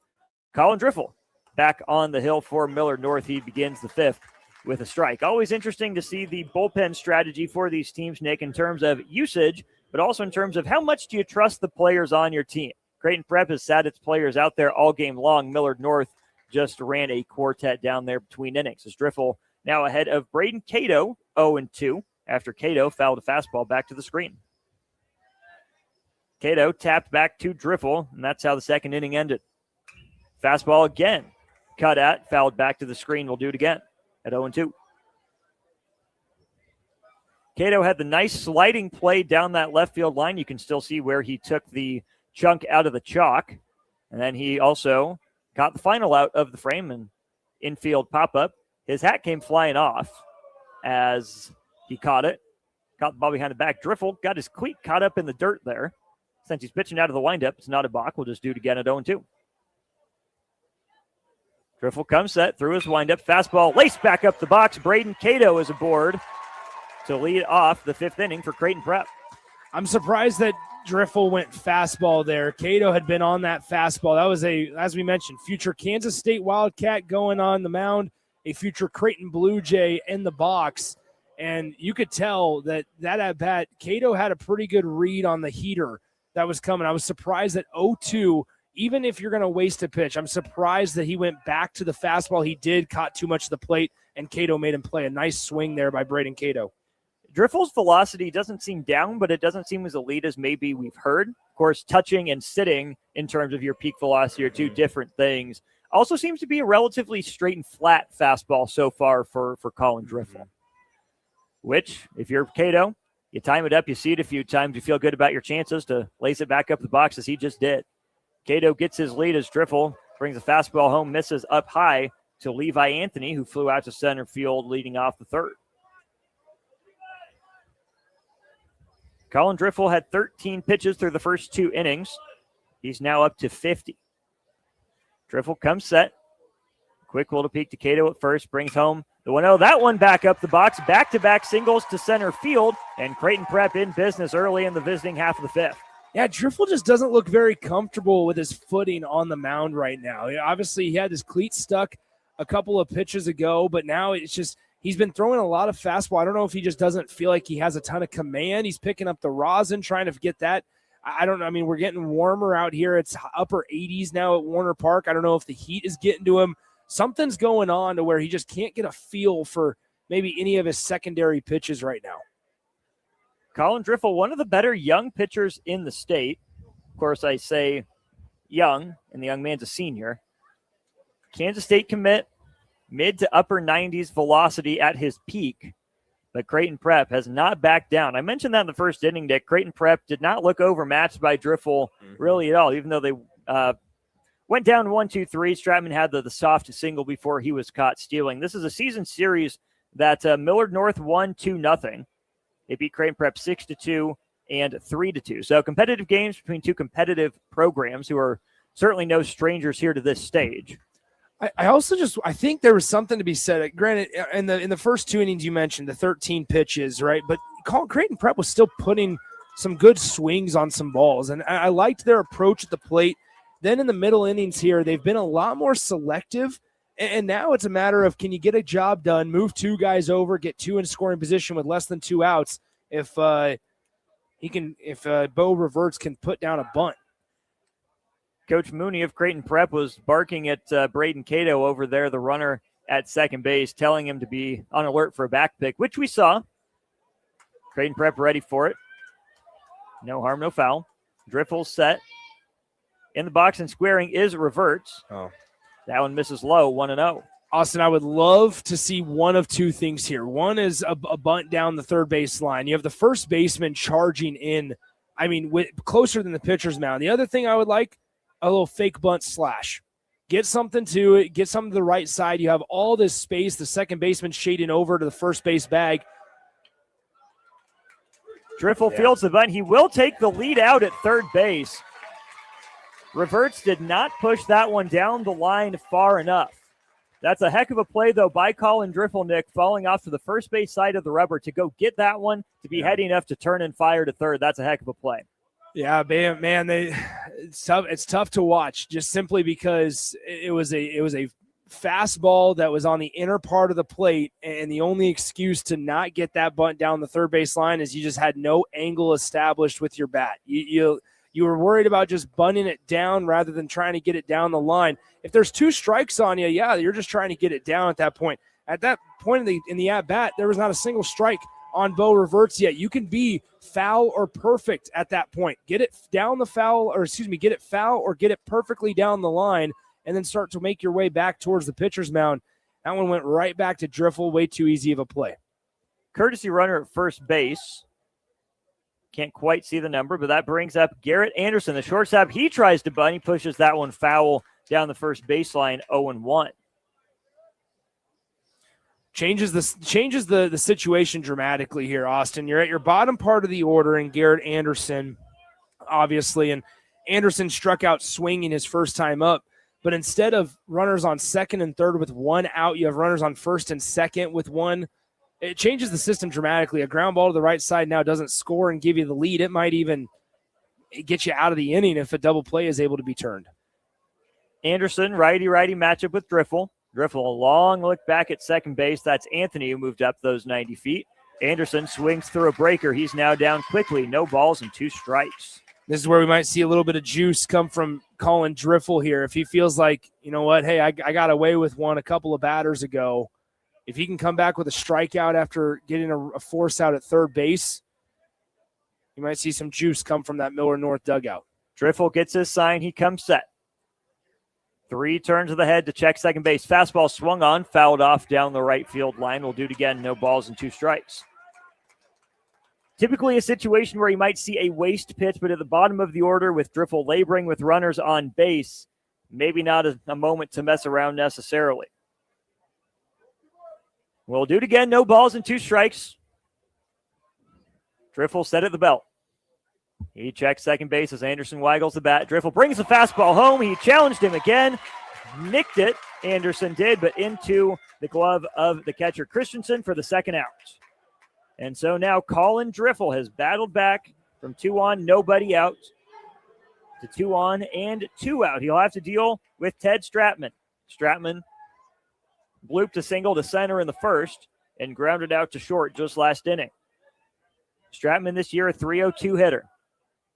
He stands in the right-handed batter's box awaiting the pitch from Driffel, who kicks and fires. Fastball swung on, flared down the right side, 0-1. If you're Creighton Prep, Nick, you felt really good about your chances to begin that inning, but runs are never a given when you have a pitcher like Colin Driffel and a .73 earned run average on the mound. Can't take any outs for granted, can't take any runs for granted. Driffel ahead in the count, 0-1.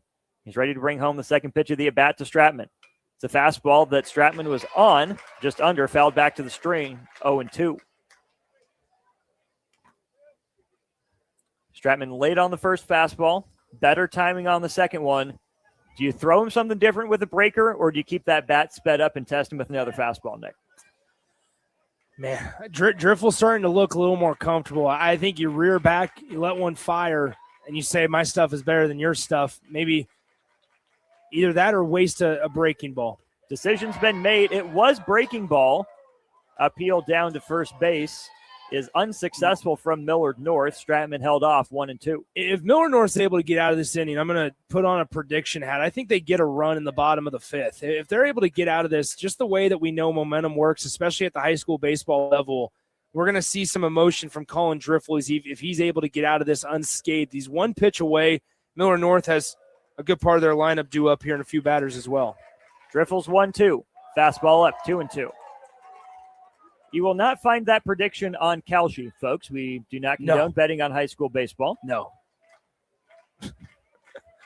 2 balls, 2 strikes, 2 outs. Paulie 1-1 game. We're on the top of the fifth inning. Colin Driffel on the hill for Millard North. Ted Stratman in the batter's box for Creighton Prep. Driffel's 2-2 breaking ball chopped to shortstop. Tough play for Evans. He's going to have to put in his pocket. Now the runner rounds third and comes home. A base running mistake by Creighton Prep. Tanner Evans couldn't get the ball out of his glove. The runner never stopped at third, ignoring his coach, Pat Mooney, and Creighton Prep just ran themselves out of the inning. That goes down as a 6-2 play. Colin Driffel escapes 2 on with nobody out thanks to a Creighton Prep base running error. We'll step aside. Be back with the bottom of the fifth next on 93.7 The Ticket. Here to make sure the kids have the safety and stability that every child deserves, where they're protected and where they feel safe. You make this possible. Today, more than ever, we need your support to be here for kids who have nowhere else to call home. Now through May 28th, make a big impact through Give to Lincoln. Give to Cedars now at givetolincoln.com. If one of the things running through your mind as a business owner is the recurring worry of possible cyber attacks, you can let out a sigh of relief. Hamilton Business Technologies has you covered. As the official business IT partner of the Huskers, we offer real-time threat monitoring, advanced security protocols, and more to keep your data safe from harm. We care about the success of Nebraska businesses and communities like yours. Learn how we can help you at hamiltonisbusiness.com. Back to more of the Class A State Baseball Tournament on 93.7 The Ticket. Knotted at 1, Creighton Prep and Millard North here in the bottom of the fifth inning from Warner Park. Austin Orman, Nick Sainert with you. For Millard North, it'll be 8-9-1. Adrian Norris, Alex Burrish, and Tatum Mavis here in the home half of the fifth. Mustangs dodged a bullet. A couple of them, in fact. Nolan Going back on the mound, fires a first pitch fastball to Norris. It's a strike, 0-1. Nick, we're trying to parse through that play there at the end of the top of the fifth by Evans. Your impression is that Pat Mooney was assuming a bad throw from the upperclassman shortstop potentially? Well, in 2 outs, I mean, you might have caught the first baseman like kind of sleeping a little bit. It was more so just so interesting because Tanner Evans wasn't able to grab that ball. Smart play to put it in his back pocket as we get a swing and a miss for another strike. 1-2 is the count. But it's a smart play by Evans at short. Don't force it. And fortunately enough, Creighton Prep just committed to running home. Going brings that pitch home. It missed up and out. Count is 2-2 to Norris, who struck out in a big spot in the first. Left a runner stranded. So here is Norris. In the left-handed batter's box, awaits the pitch from the righty going. That one swung on Lace just past the diving arm of Vosick. So that is a leadoff single for Adrian Norris to begin the 5th inning. If you are rooting for Nick's prediction to become correct, getting a leadoff base runner on board, always a good way to start the frame. I just think we have a courtesy runner. They'll be able to re-enter Adrian Norris to hit later. But, I mean, this just sets up very, very well for what Millard North wants to do. You have your 9-hole hitter due up right now in Alex Burrish. You have a courtesy runner that I would imagine they put him in because he runs better than Norris does. And then you have your top of your order in Tatum Mabus, Tanner Evans, and Jackson Smith. I mean, this is a notable time here because now can Millard North do something that Creighton Prep wasn't able to do? Get their job done, sacrifice your at-bat, move somebody into scoring position, and potentially take the lead with just 6 outs to go. Burrish grounded out 4-3, his first at-bat back in the 3rd inning.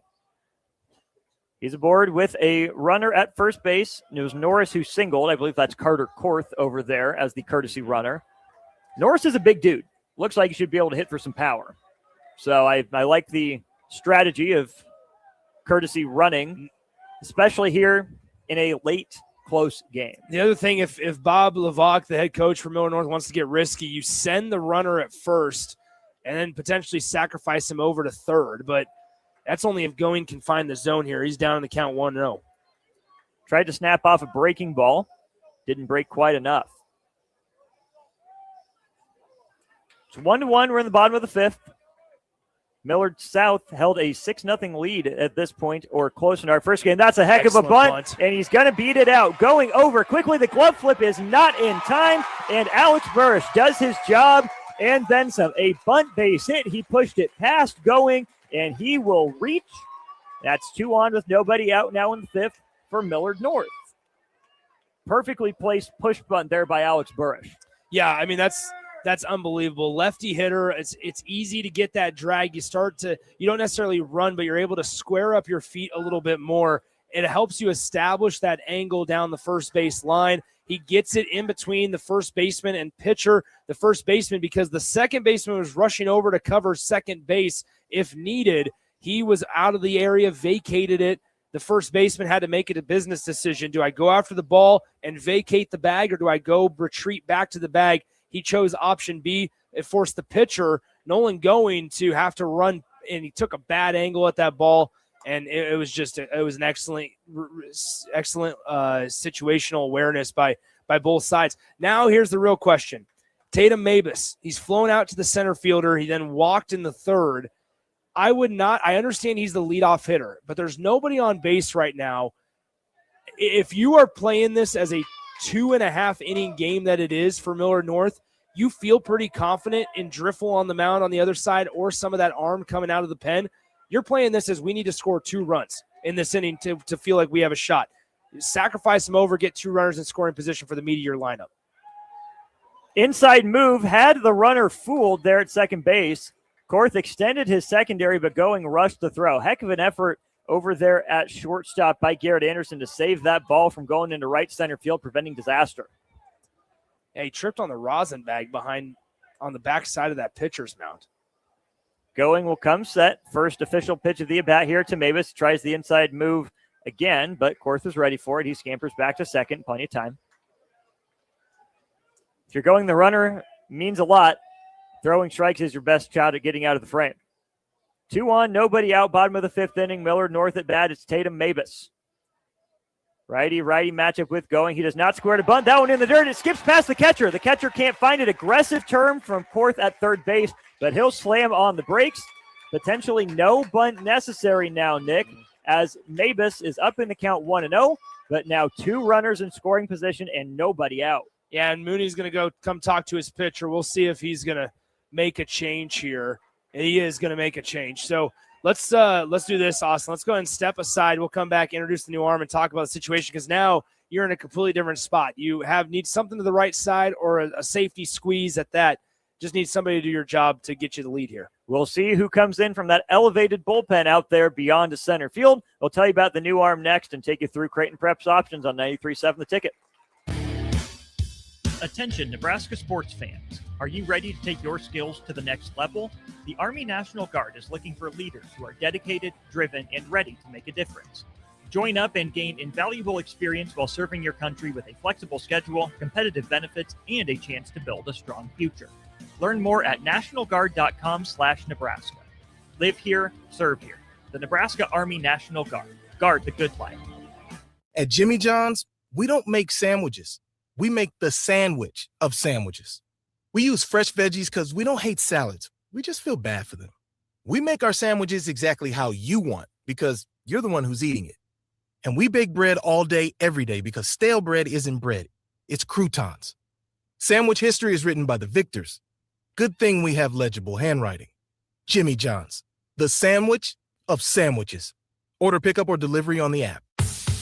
Back to more of the Class A State Baseball Tournament on 93.7 The Ticket.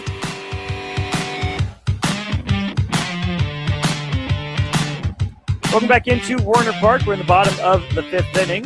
1-1 game with Creighton Prep and Millard North. Junior Jays make the call to the pen to lefty senior Easton Laux. Laux on the year a 1.29 ERA and 29 strikeouts. I'm Austin Norman, to my left Nick Sainert.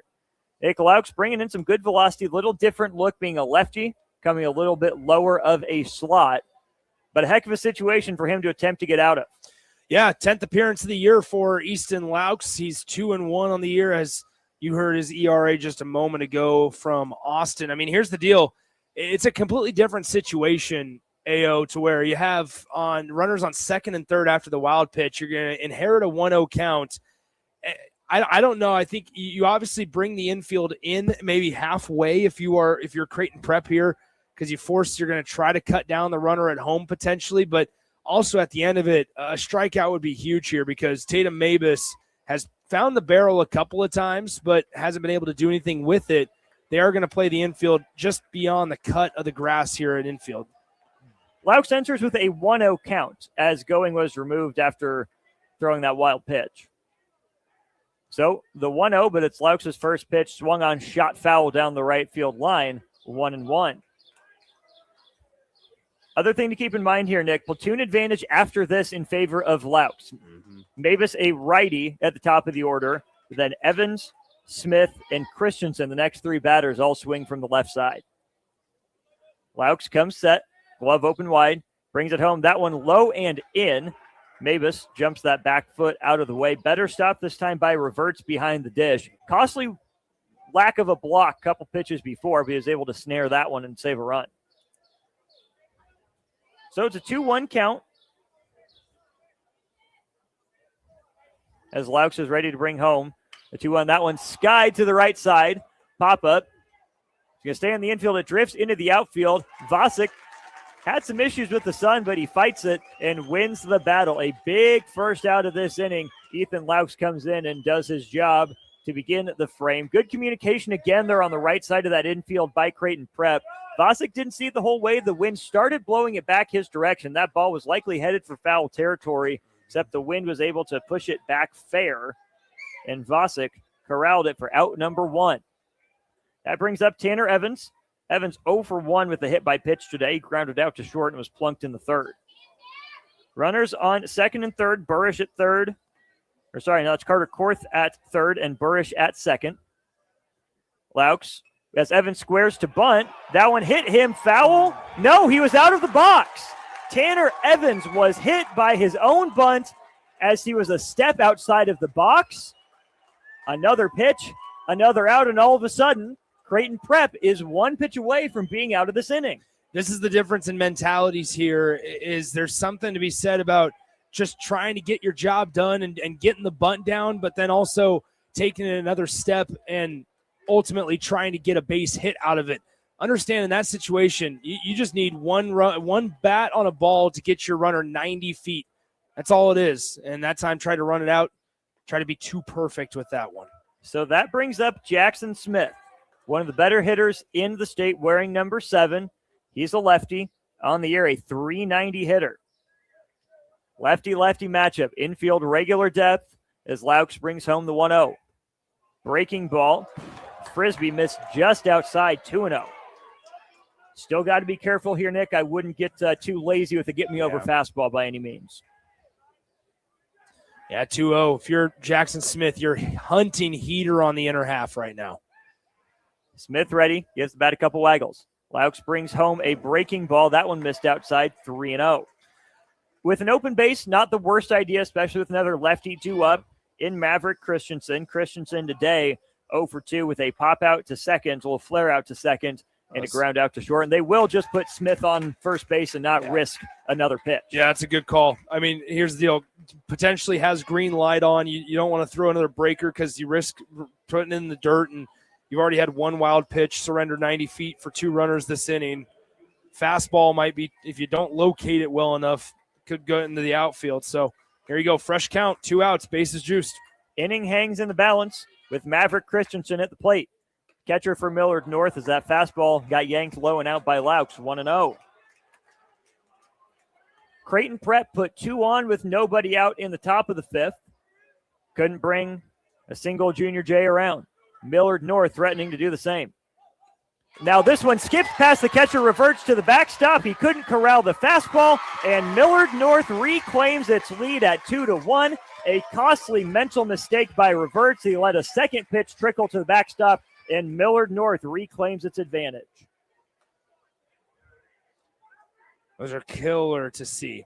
Killer to see. Millard North has tried to help you get out of this inning, and just some slight laziness behind the dish by Reverts, trying to be a little lackadaisical or nonchalant there, unable to just field a simple fastball. It wasn't out of his reach by any means. No, he just missed it.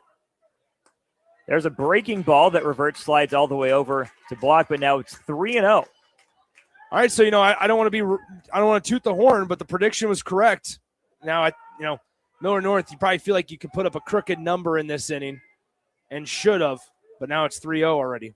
Open base with a 3-0 count to Christensen, a lefty. Fastball missed up and in. Back-to-back walks. You do the math. 7 consecutive balls thrown by Easton Laux. I mean, it's one of those you got Carson Berkey due up, the 5-hole hitter. Another arm already warming up in that Creighton Prep bullpen, but it's a matter of do you wait till he throws you a strike? Or are you okay giving him the green light?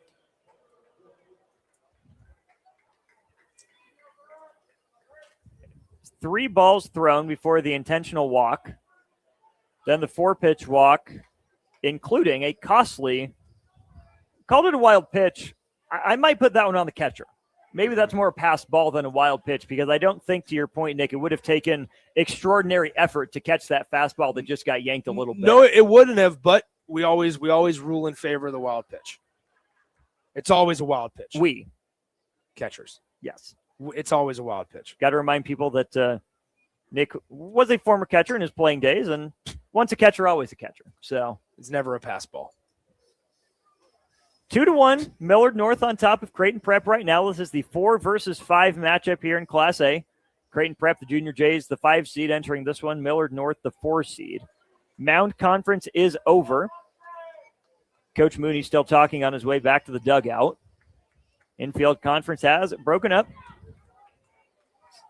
Easton Laux is ready to toe the rubber again. With Carson Berkey, who's grounded out to third twice, the last time on a nifty diving stop down the line by Braden Cato. Laux misses low with that one, 1-0. Now a walk is even more costly as there's nowhere to put it. No open base. Laux has really struggled to find the zone, coming on in relief of Nolan Going. The runner on third base is Going's responsibility. The runners on first and second are Laux, who missed inside with that one, 2-0. If we were down in College Station, the ball 9 chance would be ringing. Well, I don't know. We need to talk about the Millard North education, because they're saying ball 7 right now. It's actually ball 9. Simple addition and subtraction math. You can't spell Millard North without math. Can you? Well, yeah. Yeah, Millard nice and job. North, yeah, Millard North combined. In fact, the letters are in order. Not one after another necessarily. Yeah, okay. I was going to say, I don't know what you're talking about there. Got to do some rearranging. You were reaching a little high for that one, Austin. I'm just messing. Berkey does not reach for that breaking ball. He takes it low, 3-1. And again, nowhere to put Berkey. Bases full of Mustangs. Haven't exactly run wild here today. It's only a 2-1 ball game in the fifth. Doesn't it feel so much more like a wider margin, though? It feels like Millard North, having escaped the top of the frame, regained some semblance of control as Berkey fouls that one off his hands down the right field line. Count runs full 3-2. So runners will be in motion. Two very evenly matched teams, 9-4 aggregate score in the first two games in the regular season between these teams. Millard North won them both. It was 6-2 and 3-2. Big pitch facing us here as Easton Laux is back on the bump. He stares down his catcher, gets the sign, ready to bring home the full count pitch to Berkey. Breaking ball, flared down the right side. Going back is the first baseman for Creighton Prep, and steering it is Jack Cosgrove. Disaster avoided for Creighton Prep, but Millard North reclaims the lead. It's Mustangs 2, Junior Jays 1. 5 innings complete in the Class A state quarterfinals on 93.7 The Ticket. If you've been looking for a reason to fill up your car with E15, how about this? E15 can help you save big at the pump and save the planet by cutting greenhouse gas emissions. Any car 2001 or newer is approved. Speaking of good, it's made from corn, which is great for farmers. As I was saying, if you need a reason to choose E15, there you have them. E15, engine smart, earth kind. Visit chooseE15.com to learn more. Spring sports are here and it's time to upgrade your equipment. But don't go rushing to your big box store. Play It Again Sports is your place to go for all spring sports equipment for baseball, softball, golf, and disc golf. Play It Again Sports has quality, slightly to gently used equipment, and 50% of their inventory is actually new equipment. And don't forget, buying from them is a great way to get new products with great discounts by also bringing in your used items for store credit or cash on the spot. Play It Again Sports at 48th and Vine.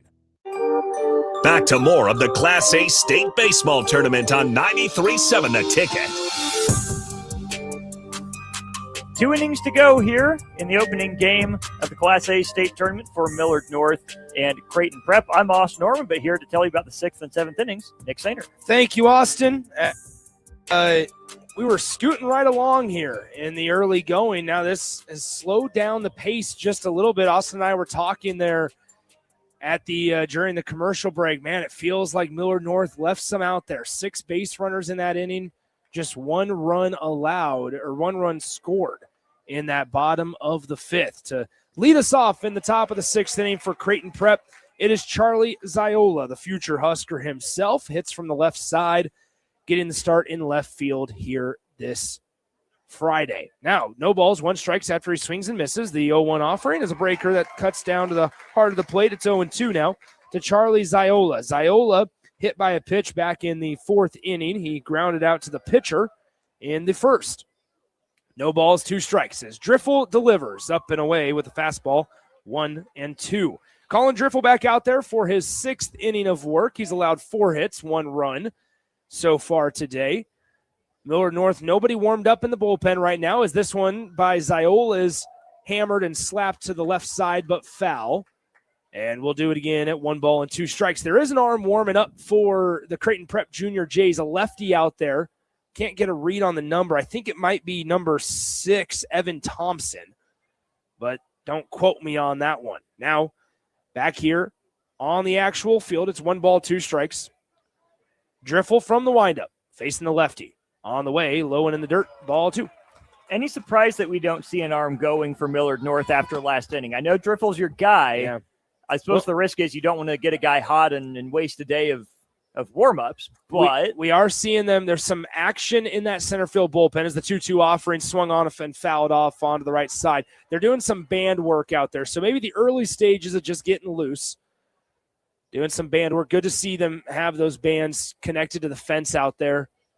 Band work's important, especially at this level right now. So 2 balls, 2 strikes, your score. Nobody out here in the top of the 6th inning. Play 7 innings here in high school baseball, as this will be our last game of the day. Austin Norman, Jay Foreman will have your old school as usual at 3 o'clock this afternoon. And then we'll have coverage from Nebraska softball's regional against South Dakota, and post-game coming up on the ticket later on this evening as well. 3 balls, 2 strikes after the 2-2 offering stays outside. Leadoff runner will be huge today for Creighton Prep here in the 6th. The 3-2 fouled off left side. We'll do it again. Payoff pitch once again coming up in just a moment. Driffle's yet to reach 75 pitches, but you give Ziola credit here leading off this inning. An inning after you made Colin Driffle work, not making it easy on him again for the second frame in a row. 3 balls, 2 strikes.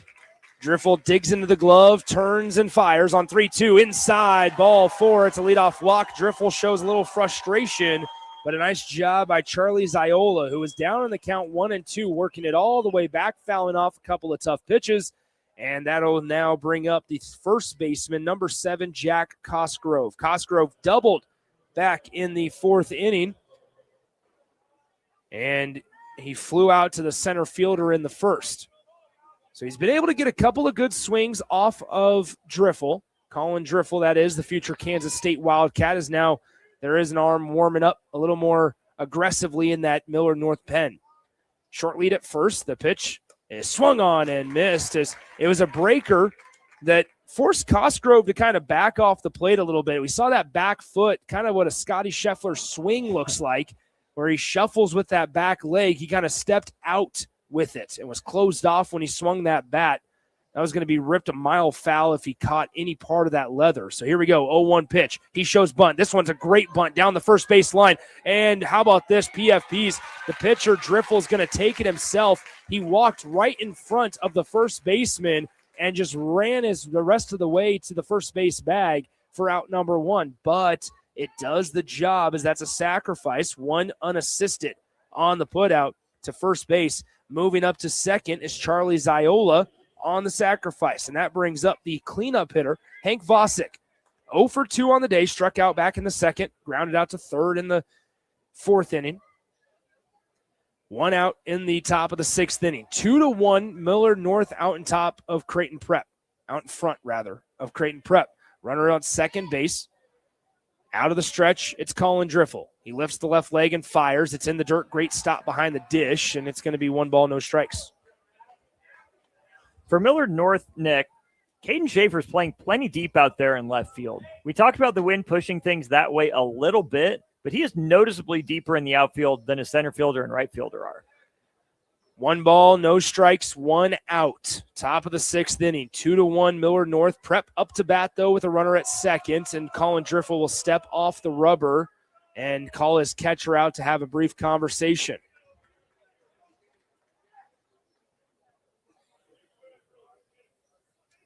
The winner of this game gets Millard South on Monday. The loser has to play number 1 Omaha West Side. A tough draw for that one.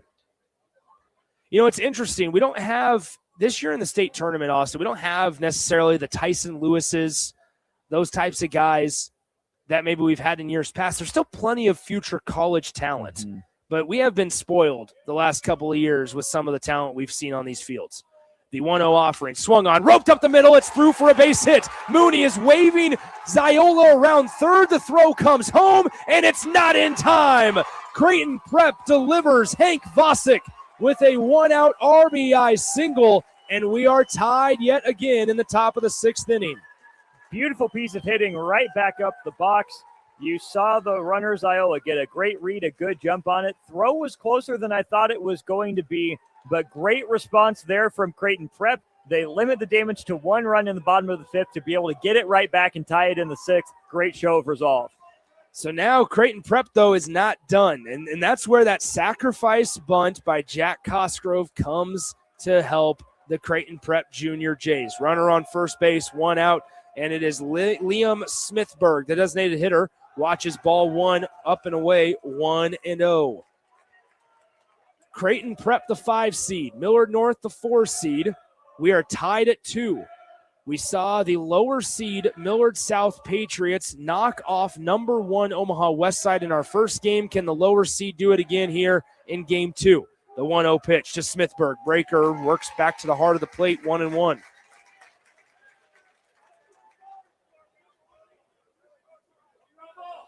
One ball, 1 strike, 1 out. We are tied at 2. Occupying first base is Hank Vosick after that RBI single drove in the game-tying run. The breaker got the knees to buckle, and it's going to be a strike, 1-2. Driffel got Cosgrove to take that step back, like you mentioned. Yeah. Now he's gotten Smithburg to lock up a couple times. Finding better feel for that pitch. He lost it there for a couple innings. Good sign that he might be getting it back from Millard North. 1 ball, 2 strikes, 1 out. Top of the 6th inning. From the stretch, the pitch swung on. It's a rollover, softly chopped to third base. The only play is going to be to first base, and they try the backdoor pick at second after registering the out at first. It's not in time, so Smithburg essentially sacrifices his at-bat. It's going to go as 5-3 on the ground out for out number 2, but moving up into scoring position on the fielder's choice is going to be Hank Vosick. And so that brings up the future Creighton Blue Jay, Braden Cato. Cato singled back in the 5th inning. He grounded out to the pitcher in the 2nd. He's got a runner 180 feet away at second base. That could give Creighton Prep the lead. This one fouled off on the first pitch of the AB, back to the net, and it will be no balls and 1 strike. Cato was on the fastball last at bat. Driffel starts him off with a breaking ball this time. No balls, 1 strike, 2 outs.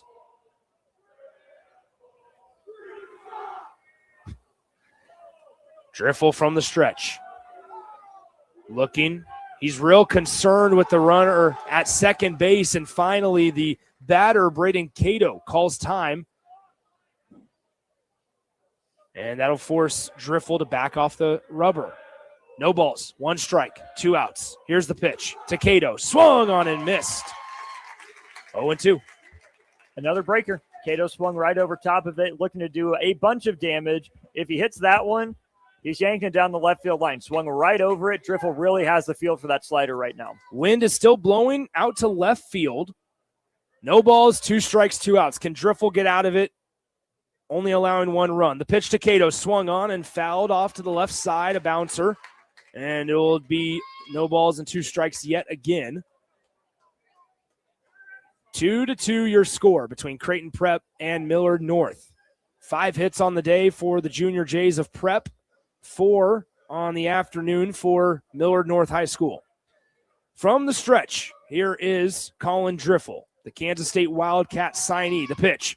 Strike 3 called as it's right down the middle, and Colin Driffel gets out of the jam. He leaves 1 Creighton Prep runner at second base, but the Junior Jays are able to tie this one up. We're knotted up at 2 apiece here as we head to the bottom of the 6th inning here from Warner Park on 93.7 The Ticket. Right now in Lincoln, neighbors are facing hunger and homelessness, and they need our help.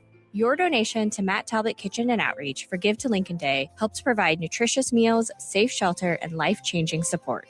Your gift goes even further thanks to matching funds from the Lincoln Community Foundation. Working together, we can make our community stronger by ensuring that everyone has access to nutritious food and a safe place to sleep at night. Give to Matt Talbot today or anytime through May 28th at givetolincoln.com.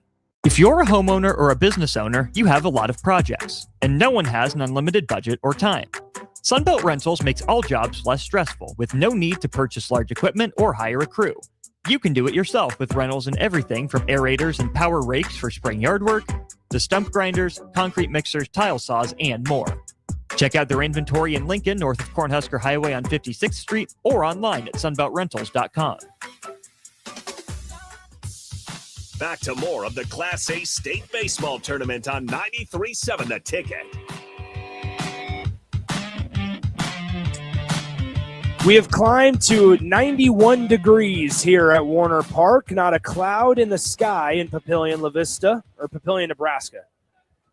Where's the La Vista part come into it? Do you have any? I mean, you can go to maps.google.com. I mean, what's the? I mean, there's no difference. It's all growing anyway. We're essentially South Omaha here anyway, but out there for the bottom of the 6th inning, Millard North and Creighton Prep tied up at 2. I probably made myself. So we're even short of Papillion, like very outer edges. And so La Vista's a little further north and slightly west. Because we're not West Omaha necessarily. No. It's more South Omaha. Yeah. Either way, 1 ball, 1 strike here. Easton Laux back out there for another inning of work. I probably made myself sound pretty stupid on that question. Or statement, rather. But, it's not the first time. Say welcome to the club. Yeah, right? 1 ball, 1 strike. Laux back out there for another inning of work. Junior Jays do have an arm warming up in the pen out in center field. Due up here first, it is Caden Schaefer, the left fielder. 6, 7, and 8 hitters due up in that Millard North lineup. 2 balls, 1 strike to Schaefer. Schaefer, he singled back in the second. Grounded out to the shortstop in the 5th. This one rolled over. Soft chopper to the third base. Plenty of time. Up with it and firing across the diamond in plenty of time was the Creighton Prep third baseman, Braden Cato. 5-3 on the ground out for out number 1. That'll bring up Deacon Hurley. Hurley 1 for 2 on the afternoon. He singled back in the second. Ended up getting caught stealing on a strike him out, throw him out to end that second inning. But then he flew out to the third baseman to end the 4th inning as well. But Deacon Hurley steps into that right-handed batter's box as Easton Laux, in his 10th appearance of the season, throws from the left side. This one's hit well out to left center field. The wind's going to keep pushing that one back, and it one hops off the wall. Deacon Hurley around first base. He's rounding second, now puts the brakes on about 15 feet past the second base bag, retreats, celebrates, and we have a one-out double for the Millard North Mustangs in the bottom of the 6th. Good piece of hitting there from Hurley. Did not miss his fastball. That went to the deepest part of the park. Hit that angled wall. That's great hustle by those outfielders to get that in. They both had a long run. Hurley runs pretty well. He made the turn. Coach Levac wanted him to end up at third base, but that's great hustle by the Junior Jays to get that ball in. Now he's still in scoring position. Not a huge difference between a double and a triple there, but we've seen a couple pass balls or wild pitches. Let me take that back. And so every 90 feet matters when you're trying to squeeze out, one run here late in a game or trying to hold a team to one run. Now you have a lefty-lefty matchup, though, as Adrian Norris will re-enter. They had a runner come in for him on the base paths after he singled last inning. He watches strike 1 come across the inside part of the plate, 0-1. Runner at second is Deacon Hurley. Adrian Norris, the designated hitter, hits 8th in the lineup. So far today, 1 for 2. I mentioned the single back in the 5th. He struck out swinging for the second out of the second inning. He was on the first end of that strike him out, throw him out I just referenced a couple of minutes ago. The 0-1 pitch is a breaker. Outside, off the plate, 1-1. 1 ball, 1 strike, 1 out here in the bottom of the 6th inning. 2-2, an evenly played ball game. Millard North's probably left a couple of more out there than Creighton Prep, but this one a slider as it was tipped into the mitt of the catcher, and we will have it 1 ball, 2 strikes. Norris opened way up, and Creighton Prep is playing him that way. The right fielder is playing pretty close to the line. The second baseman shaded over to the hole, and the first baseman has a good chance at anything down the line. I like that front door slider there from Laux. Right, started on the inside part of the plate, break it back over the middle. Norris opens way up and swings right through it. Norris hitting .231 on the year. The 1-2 offering to Norris, and it hits him. It was a slider that Laux was trying to bring on the front door, just in that inside corner, work it towards his body, and then at the last moment kind of dive towards the plate. It didn't work back quick enough as it drilled Norris on the knee, and that's a free pass issued by Easton Laux. So now Alex Burrish, the center fielder, 9-hole hitter for the Millard North Mustangs, comes to bat. Runners on first and second with just 1 out. Lefty-lefty matchup yet again. The pitch swung on, and it's a soft chopper, but foul to the first base side. No balls, 1 strike. I like Burrish swinging away here. I like being aggressive. I like him not squaring to bunt. I like that decision by the coaching staff. Late in this game, outs are at a premium. You need to save as many as you possibly can. With a runner already in scoring position, and as far as we know, Colin Driffel's still on the mound. He's faced some traffic, but all you need is 1. You should be able to score in a single and no need to give an out away with a bunt to just get a free 90 feet. Yeah, I mean, we look at that. I mean, if Millard North is able to get some runs here or a run here, you're 3 outs away.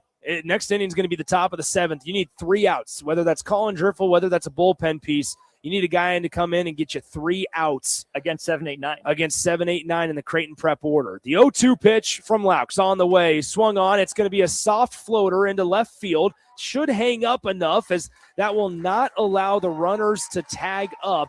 And nice job by Easton Laux after the hit by pitch coming back, and he's able to get a much-needed out for the Creighton Prep Junior Jays. So that is out number 2 of the inning. The runners stay put. Deacon Hurley at second, Adrian Norris at first. And now we turn the lineup over. Tatum Mabus will come to bat. He's the leadoff hitter in this Millard North lineup. So far on the day, he's 0 for 2. He flew out to the center fielder and second baseman. He also walked back in the third. Base hit probably gives Millard North the lead. Here's the pitch. Swung on and missed. It looked like a changeup kind of just dove off down and away to the righty hitter from the left side of that pitcher, Easton Laux, and it's 0-1. That's a beautiful pitch. That is absolutely beautiful. Right where it needed to be, got the result he wanted. No balls, 1 strike, 2 outs here in the bottom of the 6th inning. Here's the pitch from Laux on the way, just outside. 1-1. Do you think Hurley could extend that lead at all? Second baseman's given some token pressure. I think if you feel like you just have to be at the max spot where you feel like if we get a base hit up the middle or somewhere to the outfield, I can score. Here's the pitch. Breaking ball does not work itself back quick enough. It's 2-1. 2 balls, 1 strike, 2 outs here in the home half of the 6th inning. 2-2. We're all tied up. Nick Sainert, Austin Norman with you. Jake Bachhoven back in our 93.7 The Ticket studios. 2 balls, 1 strike, 2 outs. Here's the pitch from Laux. The runner goes from second to third. This one skied high. Should stay in play as he's tiptoeing the foul line. He hauls it in, does the left fielder for out number 3. Millard North comes up empty after they're able to get 2 guys on with less than 2 outs, but back-to-back flyouts to the left fielder end the things in the 6th inning. We go to the top of the 7th here with Creighton Prep due up 7, 8, and 9. Levi Anthony, Bo Reverts, and Garrett Anderson. Coming up in the last inning, does Colin Driffel take the mound, or do we see a new arm? We'll find out here in just a moment on 93.7 The Ticket. Hey Lincoln, this summer Bright Lights is hitting a big one, 40 seasons strong. For 40 summers, they've been helping kids learn, build, create, and explore through hands-on STEAM camps. And now you can step up to the plate. Give $40 to celebrate 40 summers during Gift to Lincoln Day 2026. Your donation helps provide top-notch camps, amazing instructors, and scholarships so every kid gets a chance to play, to learn, and to grow. If Bright Lights has ever made an impact on your family, this is your moment. Donate today at brightlights.org. Bright Lights, 40 summers in and just getting warmed up. Imagine if the people who work at your bank or neighbors who could help with a home loan. Congratulations, you're approved. Or friends who love to shop local. Have a good one. At UBT, who you work with matters just as much as what you're working toward. Hey, thanks for helping. That's why your money has more than a banker. It has people. Union Bank and Trust. Member FDIC. Back to more of the Class A State Baseball Tournament on 93.7 The Ticket.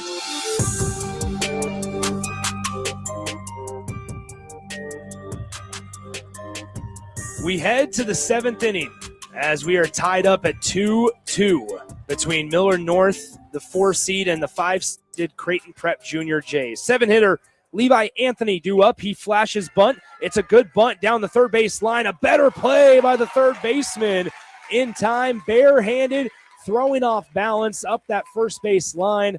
And a nice play there by the Millard North defender for out number 1.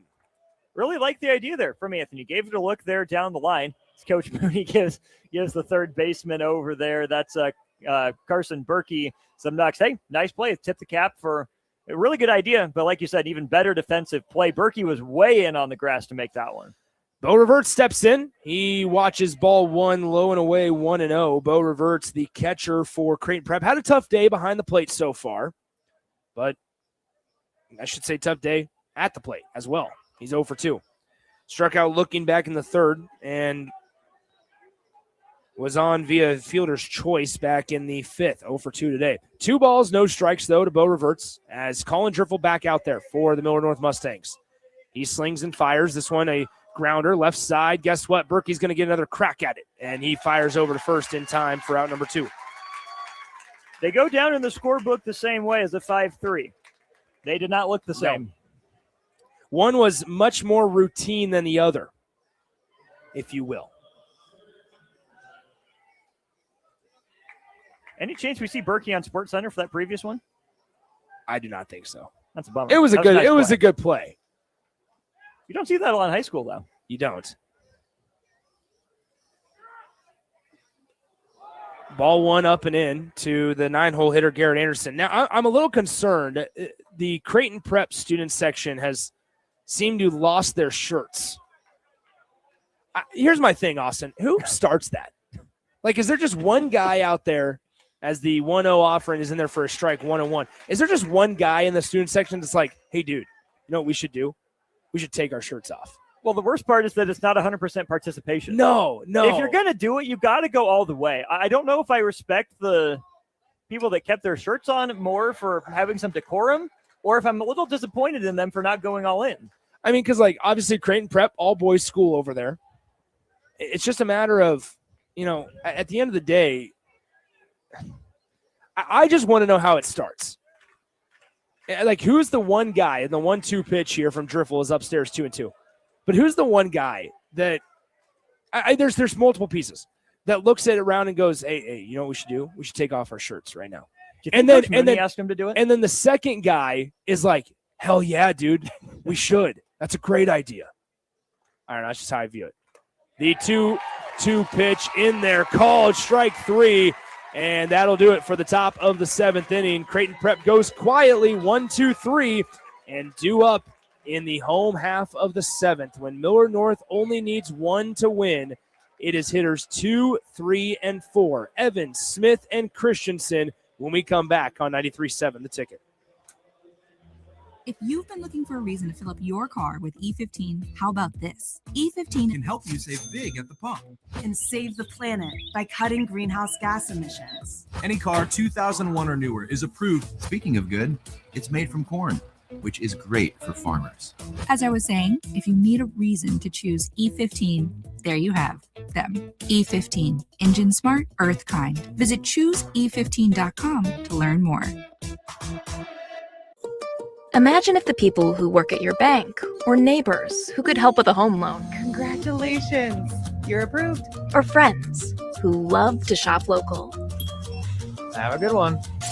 At UBT, who you work with matters just as much as what you're working toward. Hey, thanks for helping. That's why your money has more than a banker. It has people. Union Bank and Trust. Member FDIC.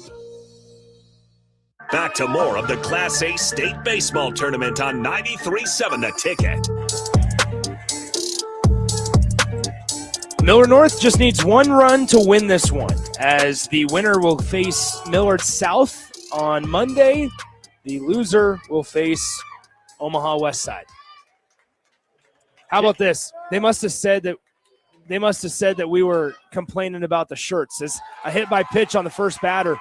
Tanner Evans, who runs really well, is going to get awarded first base. But how about this? Administration from Creighton Prep and NSAA just went down and told them all that they got to put their shirts back on. And how about this? Then we have a Millard North fan whipping his shirt on that side. They're showing him up. What is going on? Everybody's got to put their shirts on. Will somebody think of the children? Okay, so this is a dad. So, like, the NSA is not able. I mean, the dad's got to put on. Well, we have an NSA administrator down there in a red jacket. Yeah, he's just letting it happen. Look at this. Now, the shirtless dude is taking the phone out. I mean, what is going on right now? I'm impressed that you're able to stare and see down there that long. It's something I might need sunglasses. It is bright. Yeah, the man's got a bad farmer's tan. Anyway, back here at the action. I'm a little grateful for our time at Bullen Stadium yesterday. I got a little bit of color. I agree. Now. I'm grateful for that time at Bullen Stadium for a multitude of reasons. Well, yes. But yes, the sun and the UV was part of it. No balls, 1 strike here. Okay, the runner is at first, Tanner Evans. He runs pretty well after he just got hit by a pitch. Jackson Smith is up to bat now. It's a lefty-lefty matchup. No balls, 1 strike to the 3-hole hitter, Jackson Smith. Tanner Evans, the winning run over at first base. Do you ask your 3-hole hitter to give himself up here? Do a job? I think you do. And he does. It's a good bunt right in front of home plate. Fires to first in time, but he moves the runner over to second base. And here's the thing, Austin. I might be biased just because of where I played, where we didn't matter if you were a cleanup hitter or if you were the 9-hole hitter. You were asked to do a job. But ultimately, and baseball's changed, certainly, but not necessarily the high school level, where there's not nearly as much extra base pop. And Smith's one of those guys with it. I'm with you. I think every player needs to be able to handle the bat enough to get a bunt down when the situation calls for it. Yeah. I just think high school coaches, even with the lack of slug consistently, are a little too quick to give away out sometimes, except in this situation where one run wins it. This is what I'd also say. I'm surprised we're not seeing them walk this batter. I get it's a lefty-lefty matchup to Maverick Christensen, but Maverick, the cleanup hitter here, you could very easily, now the only problem, and this might be poor planning on the part of Coach Mooney, there's a lefty warming up in the bullpen. This one's fouled off to the left side to our left below us. Because I was going to say, you could hypothetically walk Christensen here, create a force out at first, second, and third. For a guy that's rolled over twice. Exactly. But you'd be facing a lefty versus a righty. So there's no scientific right way to do this, but it's no balls and 1 strike with a runner at second base after the sacrifice. The pitch. Inside corner, strike 2. This is what you cannot have happen, though. You cannot have Maverick Christensen go down with the bat on his shoulder. He's 1 pitch away from potentially doing that. No balls, 2 strikes, 1 out. The winning run for Millard North is at second base. The pitch from Laux. Swung on. It's a soft fly ball to center field, and it's hauled in by the center fielder for out number 2. A great job by Easton Laux to retire the cleanup hitter in that Millard North lineup. That's a good piece by Christensen. Off the end just a little bit, but to take it right back up the box. What you might be looking for is him to get out in front of it a little bit to the right side to move the runner in case you see something like a pass ball or a wild pitch. But the runner remains there in scoring position. All it takes is a measly single, and Millard North's got a chance to win it. No balls, no strikes, 2 outs, and here goes the intentional walk. Smart call there. There's something about, okay, I have something to say. If you're over the age of, I'm going to put it at like 40, you don't need the shirt off. I don't mean to keep talking about this. We're not at the lake. Yeah. You're not at the lake. Not on a boat. We're at a ballpark. And like vacation. it was funny. It was funny for the bit, like, you know, because Creighton Prep got told to put their shirts on, and but now it's just like now you're enjoying it too much. You made yourself the story. Yeah. And he's wearing a backwards hat. All right, here we go. First and second, runners at first and second. They walked Carson Berkey to get to Caden Schaefer, who is 1 for 3 today. Here's the first pitch from Laux. Outside corner, strike 1. Easton Laux done a very nice job, especially in the 7th inning, with the stakes as high, with the part of the Millard North order that we're in.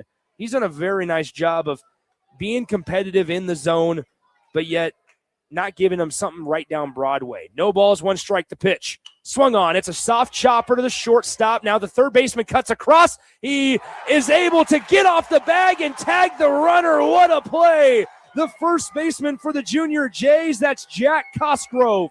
On the errant throw by Braden Cato, he had to rush it. It tailed down towards home plate up the first baseline, and he was able to apply the tag before the hitter was able to get to the first base bag, and we go to the 8th. We go to extra innings in the first round of the state tournament here on 93.7 The Ticket.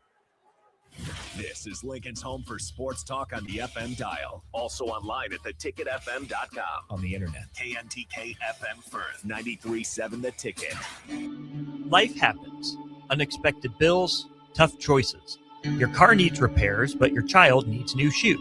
What do you decide? At Nebraska Children and Families Foundation, they help families before small problems become breaking points. They connect parents to support so they can keep working, so kids stay secure, and so families stay together. Help Lincoln families thrive. Donate to Nebraska Children and Families Foundation through Give to Lincoln. At Cedars, we're here to make sure that kids have the safety and stability that every child deserves, where they're protected and where they feel safe. You make this possible. Today, more than ever, we need your support to be here for kids who have nowhere else to call home. Now through May 28th, make a big impact through Give to Lincoln. Give to Cedars now at givetolincoln.com. Back to more of the Class A State Baseball Tournament on 93.7 The Ticket.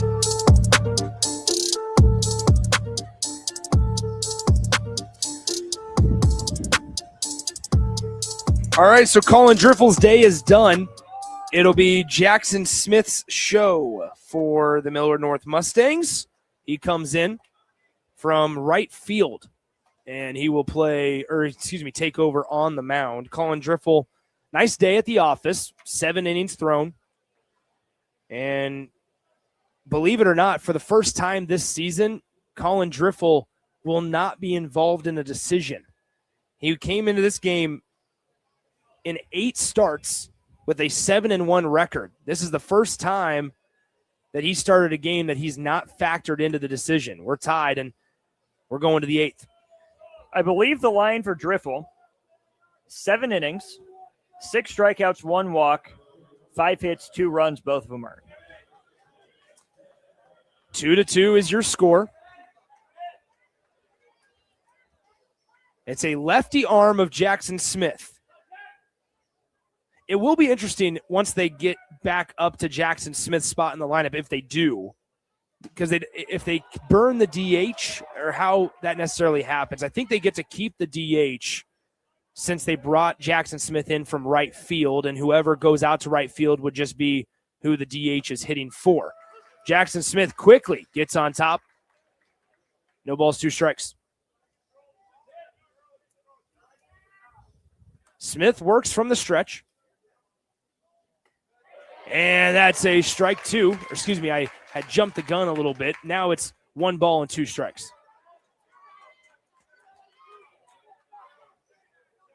To Ted Stratman, the leadoff hitter for Creighton Prep. 1 ball, 2 strikes. The pitch. Swung on. Hard grounder. Bounces off the third baseman. And it's going to be fielded by the shortstop eventually, but a leadoff single. Tough play for the third baseman over there, as that was, I believe they've made a couple of changes. Carter Korth over at third base. So I wouldn't be surprised if we see Carson Berkey move to right field. Carter Korth go to third.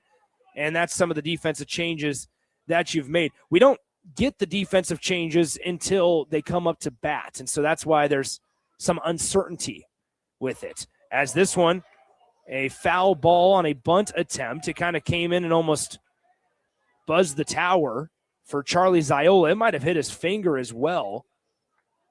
He's taking off that, what would be the top hand when he goes around to bunt. Jackson Smith has some velocity to it. They marked that an error on the third baseman. That's a tough play.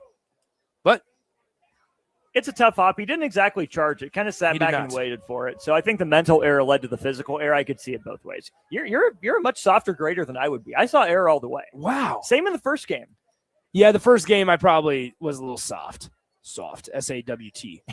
Soft. S-A-W-F-T. Heard what you meant. Everybody knows.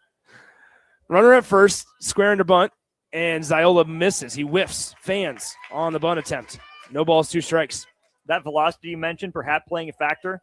Ziola a little antsy, trying to reach out and get it, as opposed to leaving that bat in the zone and catching it.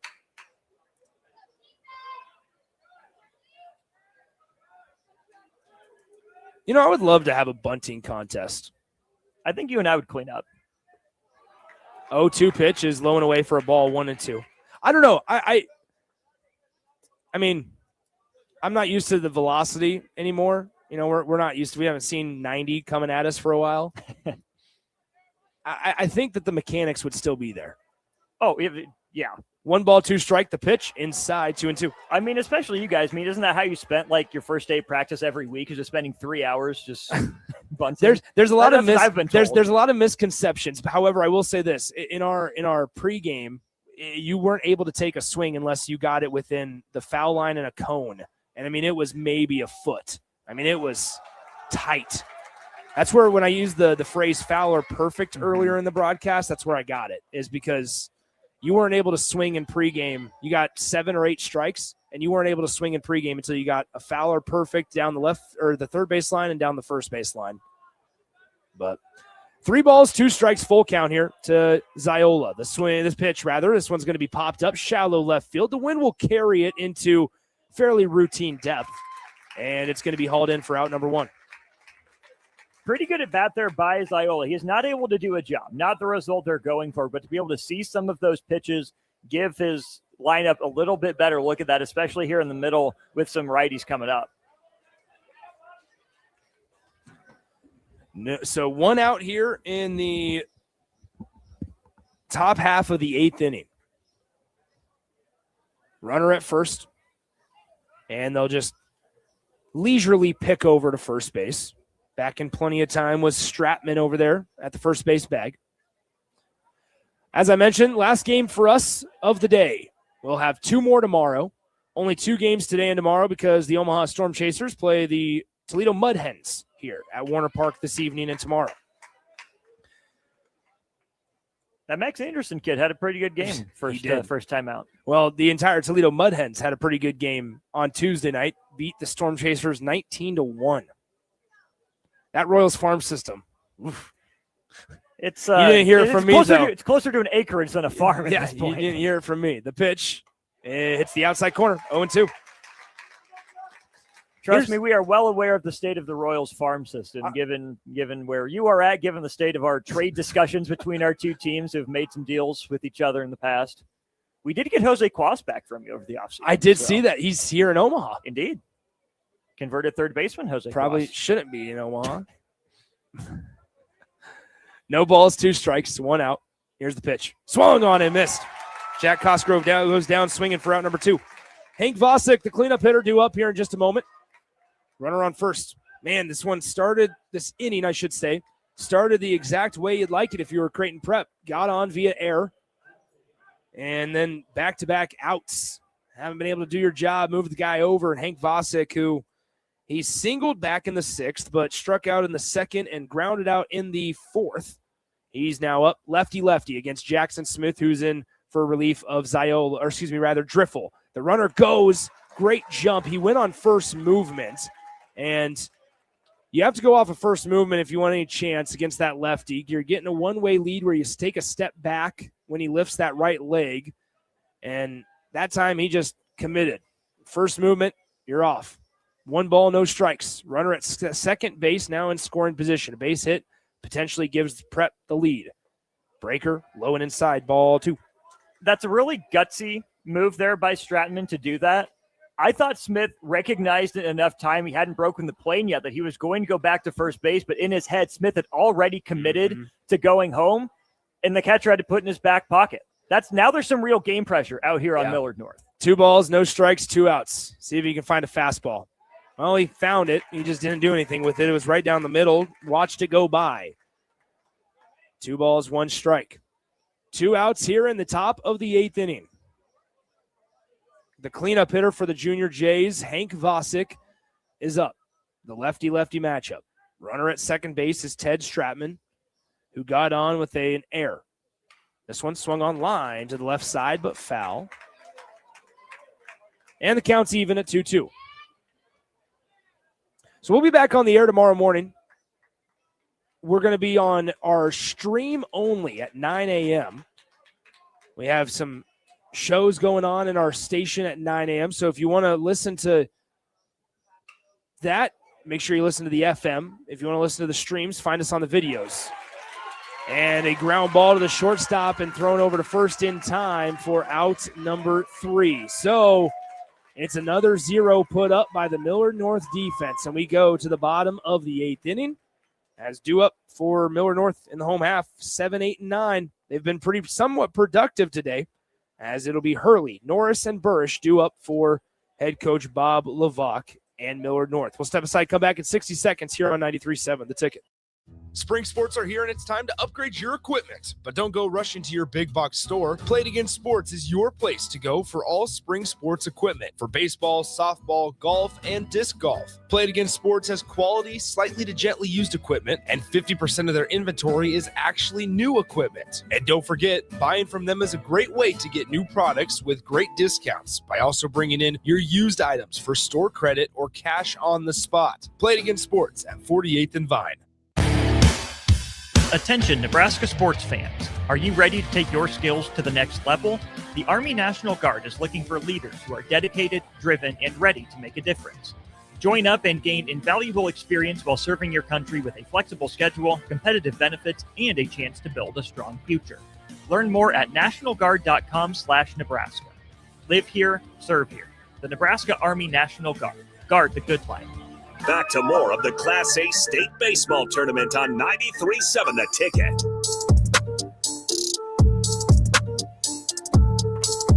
This one's been basically everything we could have hoped for and more as we were in extra innings. It's the bottom of the 8th inning, 2-2. The winner gets Millard South on Monday. The loser gets number 1 Omaha West Side after 8th seed Millard South beat up on Omaha West Side.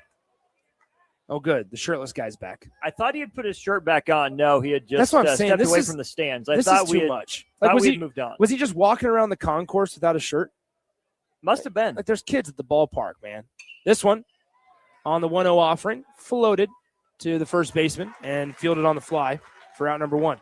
Deacon Hurley goes down on 2 pitches here in the home half of the 8th inning. And that brings up the 8-hole hitter. And this time we are going to have the DH change. So they lose the DH. It's going to be Carter Korth, who's playing third base.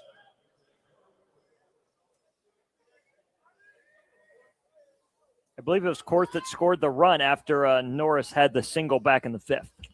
Runs better than Adrian Norris, who is the original DH, but he takes strike 1, 0-1.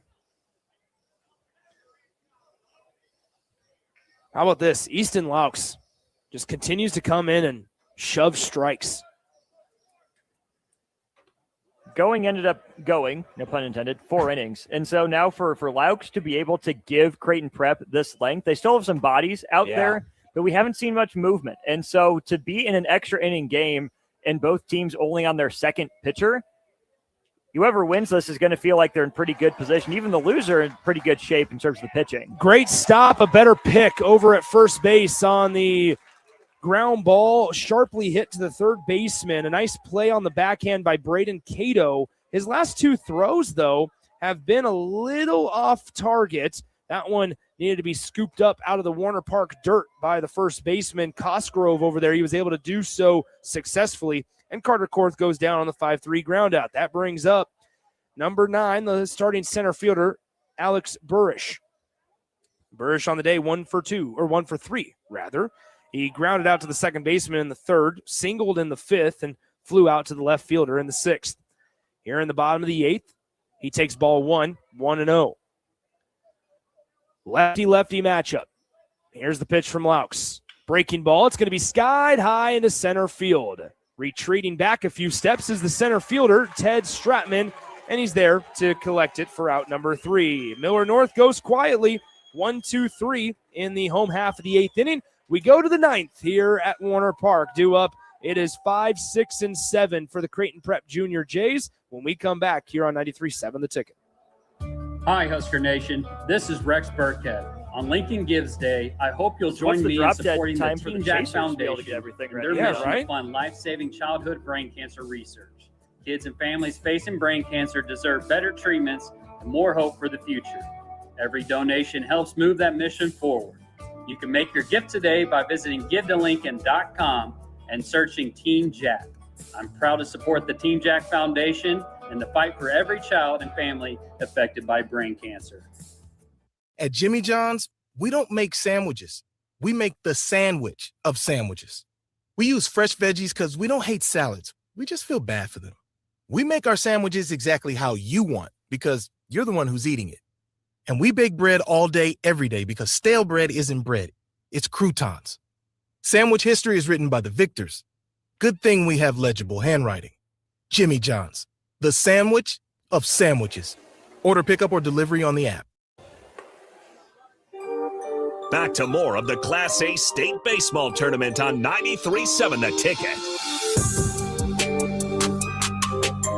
We're in extras here at Warner Park between Millard North and Creighton Prep. 4-5 matchup in the Class A State Baseball Tournament. Austin Orman here, Nick Sainert there. Jackson Smith back to the rubber for the Mustangs. Worked around a base runner in the 8th. There was an error, but retired the next 3. His first pitch, low for a ball.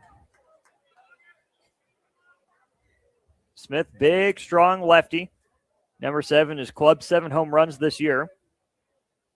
Also an integral piece of the pen.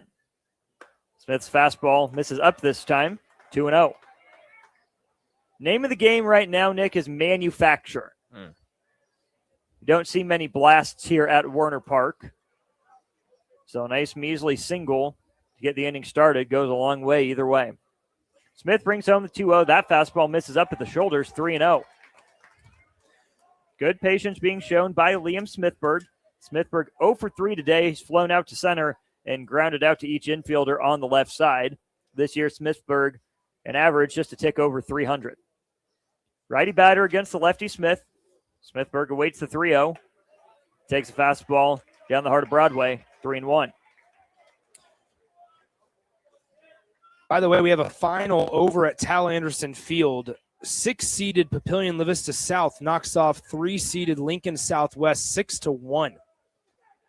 Couple upsets in the early going as Smith misses high. The leadoff man aboard with a walk. Liam Smithberg does his job. He's on to begin the top of the 9th. So there you go. So number 1 Omaha West Side has lost. Lincoln Southwest, who was the higher seed, has lost. And Lincoln East was on the ropes. Lincoln East was on the ropes as the 2 seed, but they won. And now if Creighton Prep can beat Millard North, that'd be 3 of the 4 games with the lower seed winning. Junior Jays have their leadoff man aboard after Smithberg draws a walk. Smith now delivers to Braden Cato. Cato shows bunt, but doesn't go for it. Still called strike 0-1. Cato's had a busy day defensively at third base. As Nick has told you, he will go from a junior J to a senior J, just a J, at some point in the near future with his Creighton commit. Little brother? Would that be? Well, would I that didn't be want the to be the case? one to say it. Okay. I mean, yes. Would that be the case for in this state? Were Jackson Smith a Nebraska commit, I would have been more likely to say that. But I think the little brother part was implied. Okay. 0-1 to Cato, squares to bunt again. Fastball off the plate, another back pick to first base from Christensen. It's late. Smithberg back in plenty of time. Counts even, 1 ball, 1 strike. Don't know if you saw the stat, Nick. Nebraska 9-0 against Creighton this academic year. I hope every single Husker fan out there saw that stat. Would you like a 10th crack at him in regionals? No. I'm okay. I tend to agree. Please no. Cato bunts foul, counts now 1-2. Korth is playing way in on the grass. Cato squared every pitch of the at-bat so far. Do you keep the bunt sign on here, Nick, try to do a job, or do you try to see if you can take your chances with Cato swinging the stick? Got to get it down. I'm such a firm believer. Get it down. Don't try to be perfect. Smithberg has not been a threat to steal second base here. His lead is very narrow, very protective of the base runner. Cato takes up and out 2-2. So we know one of our matchups on Monday, by the way. It'll be Grand Island versus Lincoln Southwest at 1 p.m. We'll have that call here at Warner Park. Smith's 2-2. Breaking ball misses upstairs 2-2. And I suppose we would know the other matchup then, East versus Papio South.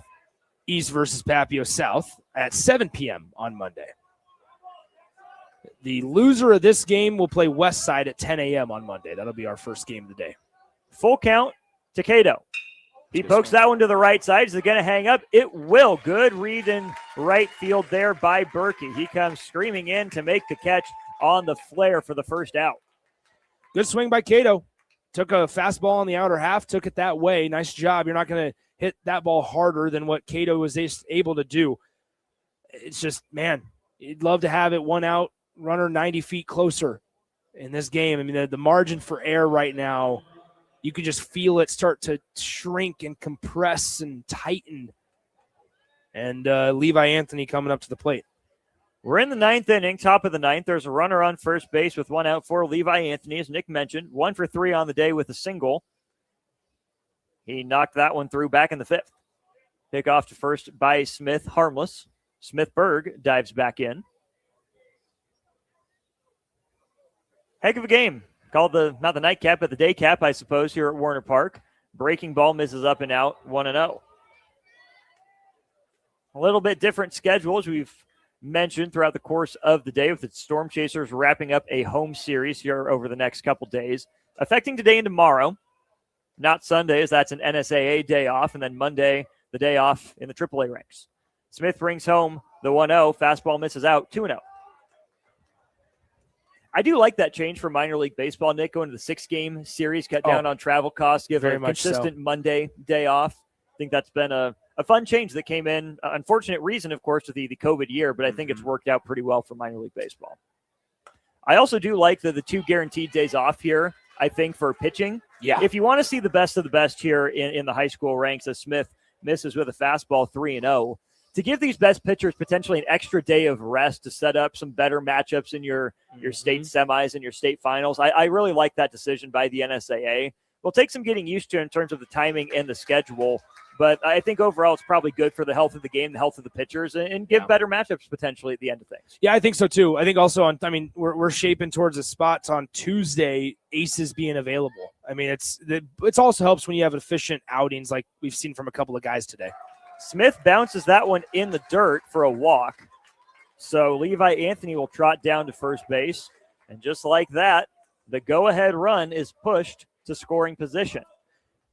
This is where, so you're going to have Bo Reverts due up here. He's had a tough day at the office. We might be having a change on the mound. It looks like Millard North, they didn't have an arm warming up, so they might. But it wasn't Smith that was out in the bullpen. They got another lefty hot and bring him into the dugout. But that was 2.5 innings ago at this point. They are going to bring somebody in from the pen. This is a big chance here for Creighton Prep. They have, this is as good of a chance as you've had the last couple of innings, frankly, because you've had some guys that haven't been able to do their job. And so you're going to have the game or the leading run coming or at second base, and another guy occupying first base. You just need a base hit. You don't need to do too much here. Let's step aside, get some warm-up tosses in, get our bearings back. It's 2-2, Millard North and Creighton Prep. Junior Jays threatening here in the top of the ninth at Warner Park. Austin Norman, Nick Sainer will be back in 90 seconds on the ticket. Attention, Nebraska sports fans. Are you ready to take your skills to the next level? The Army National Guard is looking for leaders who are dedicated, driven, and ready to make a difference. Join up and gain invaluable experience while serving your country with a flexible schedule, competitive benefits, and a chance to build a strong future. Learn more at nationalguard.com/Nebraska. Live here, serve here. The Nebraska Army National Guard. Guard the good life. Spring sports are here and it's time to upgrade your equipment. But don't go rushing to your big box store. Play It Again Sports is your place to go for all spring sports equipment for baseball, softball, golf, and disc golf. Play It Again Sports has quality, slightly to gently used equipment, and 50% of their inventory is actually new equipment. And don't forget, buying from them is a great way to get new products with great discounts by also bringing in your used items for store credit or cash on the spot. Play It Again Sports at 48th and Vine. At Jimmy John's, we don't make sandwiches. We make the sandwich of sandwiches. We use fresh veggies because we don't hate salads. We just feel bad for them. We make our sandwiches exactly how you want because you're the one who's eating it. And we bake bread all day, every day because stale bread isn't bread. It's croutons. Sandwich history is written by the victors. Good thing we have legible handwriting. Jimmy John's, the sandwich of sandwiches. Order pickup or delivery on the app. Back to more of the Class A State Baseball Tournament on 93.7 The Ticket. Back here in the top of the ninth inning, 2-2 between Creighton Prep and Millard North. Call to the bullpen for the Mustangs. Answering the phone, Chase Collins. He's a senior. Also a lefty like Jackson Smith. Velocity not quite the same. Collins, smaller in stature. Velocity not nearly as high. His first pitch misses up. In the box, Bo reverts. Reverts today has gone down looking, grounded into a 1-5 fielder's choice where Creighton Prep ran themselves out of the inning in that way. And Reverts also is grounded out to third. Collins brings home the 1-0. There's a fastball across the plate, 1-1. The pitchers for Millard North have gone in numerical order. Colin Driffel wearing number 6, Jackson Smith wearing number 7, and now Chase Collins donning number 8. Collins set at the belt, holds the ball away from his body just a little bit. Couple peeks back to second base. Lefty brings it home, reverts on that one, but in on his fist, fouled back to the screen, 1-2. Big spot here for senior Chase Collins. Reliable arm out of that pen for the Mustangs. He looks in for the sign from his catcher, Maverick Christensen. Christensen giving him hand signals, not finger signals. Collins is 1-2. Upstairs, 2-2. 2 on, 1 out for Creighton Prep. Junior Jays have had their fair share of chances. Managed to scratch across a run in the 4th and the 6th. Collins ready with the 2-2. Takes a deep breath, brings it home, swung on and missed. Reverts, goes down, swinging. There's the second out of the inning. Good pitch by Chase Collins, went to the off speed to get Reverts, and now it's up to Garrett Anderson, playing shortstop today. So far, he is 0 for 3. Just kidding, we have a pinch hitter now for Anderson. My guess is that Anderson will be reinserted defensively, but it'll be Brody Birchfield, junior catcher, 260 batter on the year, 7 out of 27. Birchfield, like Anderson, a righty. Birchfield, a little more pop to him. He awaits the first pitch from Collins. Runner dancing away at second base as Collins fires in a breaking ball, strike 1. Talk about pitching backwards here, Nick. Collins, a guy that can't rely on his velocity, more command and control, got to be able to move the ball around the zone, manipulate batters in that way. Collins comes set. Long look back at second base. Lefty delivers the fastball up and out, 1-1. Great drama here in the late innings at Werner Park. Millard South carried a 6-0 lead into the bottom of the 7th. Omaha West Side scored 3 runs, loaded the bases to fall 6-3 after a line out that turned into a double play as Birchfield fouls that one back our way, 1-2. Now here in the late innings, Millard North took a 2-1 lead in the 5th inning. Creighton Prep scored again in the 6th. And both teams have been walking the tightrope, walking the high wire. Runners aplenty have not been able to get pushed across the last 2 frames. Collins 1-2 delivered, swung on, and fouled back. Just barely popped out of the glove of Christensen. Will do it again, a ball and 2 strikes. Plenty of mistakes made both ways that haven't come back to haunt them. Neither team has taken full advantage of them. Collins ready again with the 1-2. 2 down, top of the 9th. That one skips away from Christensen. He has no idea where it is. Finally locates it, but both runners move up 90 feet. So now the go-ahead run stands at third base in the form of Liam Smithberg. Smithberg drew a walk leading off the inning. After a flare to right field by Cato, Levi Anthony also walked. He moves up to second base. Reverts, struck out, and now it's in the hands of Brody Birchfield, who swings over a breaking ball. Christensen keeps it in front. Mavis keeps his foot on the bag as Christensen throws down to first base, and the threat is extinguished. Another chance for Millard North to walk it off here in the 9th. It's 2-2 between Creighton Prep and Millard North. We'll be back with the bottom of the 9th next on 93.7 The Ticket. Imagine if the people who work at your bank were neighbors who could help with a home loan. Congratulations, you're approved. Or friends who love to shop local. Have a good one. At UBT, who you work with matters just as much as what you're working toward. Hey, thanks for helping. That's why your money has more than a banker. It has people. Union Bank and Trust. Member FDIC. If you're a homeowner or a business owner, you have a lot of projects, and no one has an unlimited budget or time. Sunbelt Rentals makes all jobs less stressful with no need to purchase large equipment or hire a crew. You can do it yourself with rentals and everything from aerators and power rakes for spring yard work to stump grinders, concrete mixers, tile saws, and more. Check out their inventory in Lincoln, north of Cornhusker Highway on 56th Street, or online at sunbeltrentals.com. Back to more of the Class A State Baseball Tournament on 93.7 The Ticket. Knotted at 2 as we go to the bottom of the ninth. Millard North coming to bat with the top of the order. It'll be Tatum Mabus, Tanner Evans, and I believe Jackson Smith. Although, given that he was removed from pitching and the designated hitter spot was gone, we'll need to verify that information. Does appear to be a righty holding a bat down there. Yep, it'll be number 3, Cameron Johnson, as we have more rally shirt waving by the same fan that we have brought to your attention. There's been 4 innings of this. Yeah, somebody's got – oh, there we go. Now we got a Creighton Prep dad on there. There it is. That's what I'm talking about. He just threw his shirt to a nice woman. There it is. Are we sure that's a dad or an alum? I had no idea. Okay, now he's on the dugout. Okay, you got to get off that dugout. It's only one person. Oh, here comes the NSA. There we go. There's only one person in this entire ballpark allowed down on top of the dugout, and he's sitting to my left. Something like that. Oh, see, but now the NSA is coming over.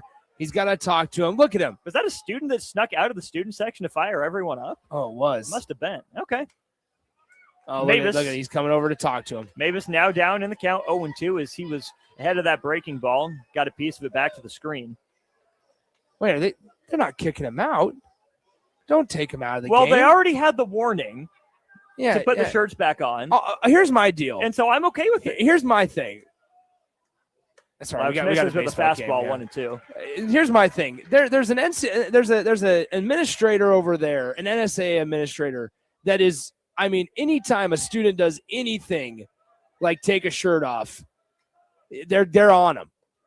But then we got this very adult male over here that simply because he's not a student, is that what it is? He doesn't have to follow the rules? Is that what the deal is? I mean, he's sitting down there in the third row right by the dugout with a hat backwards and no shirt on. Mavis lifts one down the line and left. It's going to stay fair and drop in for a leadoff single. Mavis will trot around first base. He's on to begin the bottom of the ninth.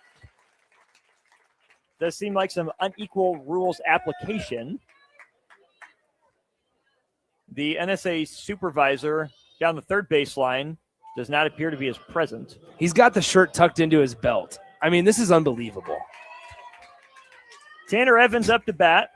He has been on board twice. He has only reached on a hit by pitch.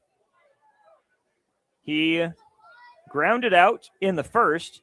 Tanner Evans was also one of the players, Nick, we saw get called out for essentially batter's interference. He was hit by the ball out of the batter's box as he attempted to lay down a bunt in the 5th inning. Easton Lauk still on the mound, by the way, for Creighton Prep, entering his 5th inning of work. Evans squares to bunt. This one down the line. Creighton Prep better pick that one up quick. They do. Had some spin on it. Junior Jays are all over it. So Evans down in the count. No balls and 1 strike after the bunt trickles foul.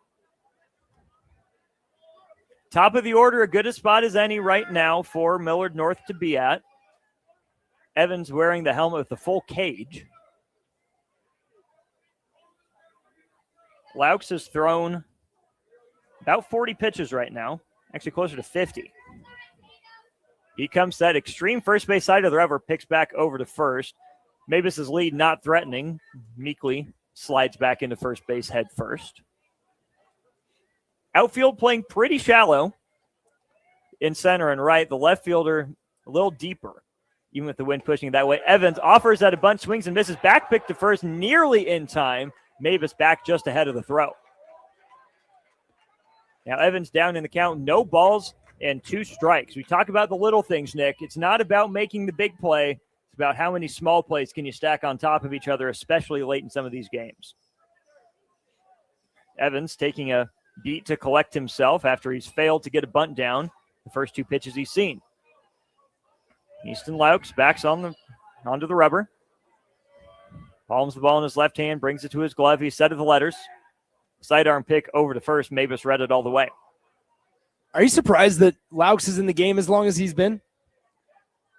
I'm surprised only in as much as it's going to have to be Tuesday or Wednesday till he's available again. He is a relief ace as he gets Evans to sky this one out to center field, and it's going to drop. Miscommunication.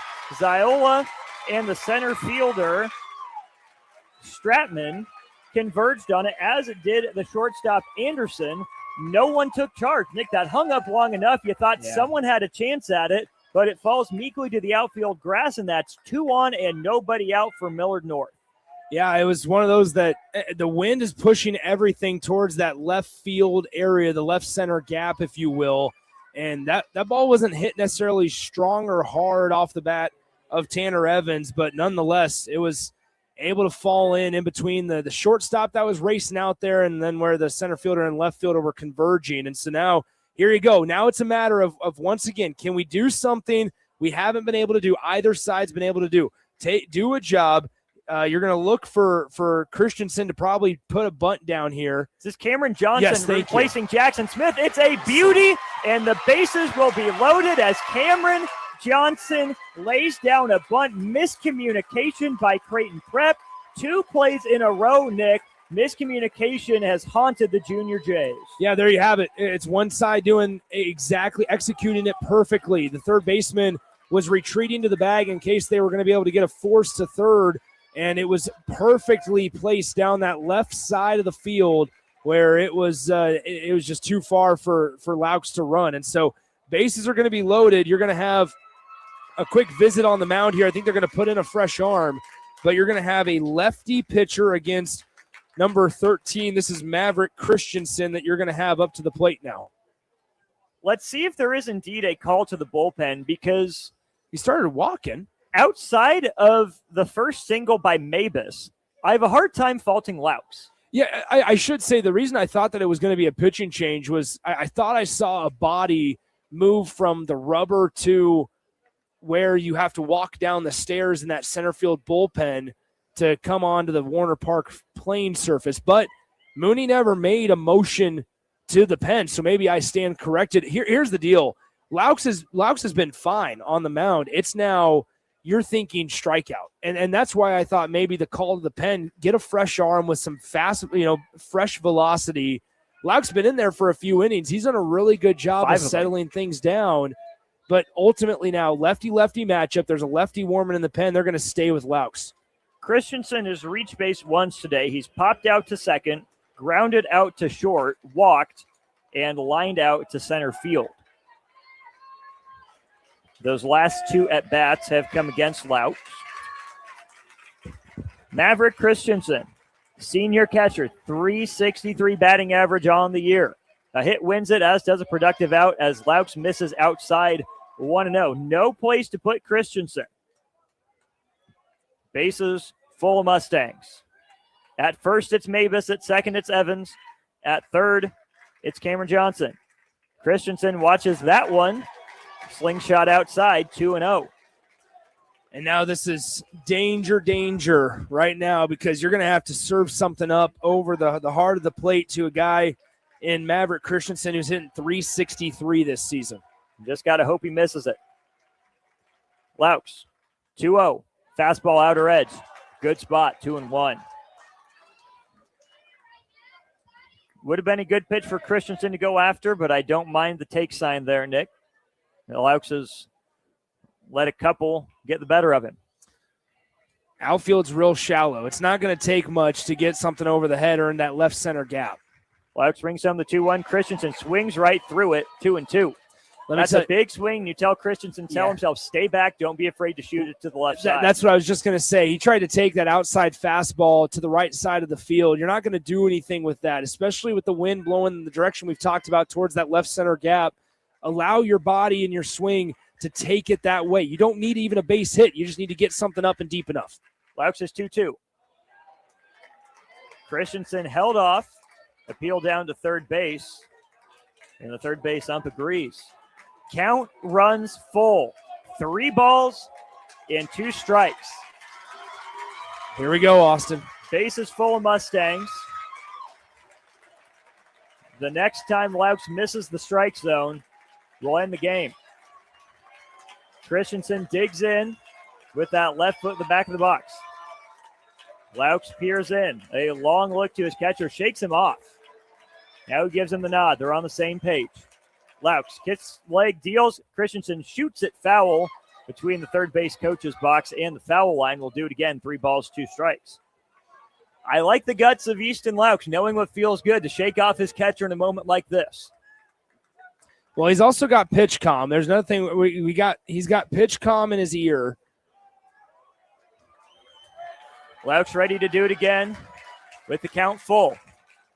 Christensen laces it through the right side. The throw home is late, and Millard North walks it off. Maverick Christensen plays the hero, and Maverick rescues the Mustangs. 3-2, the final score. Millard North is on into the winner's pool on the top of the Class A state championship bracket. Let's step aside for 60 seconds and wrap things up next from Warner Park.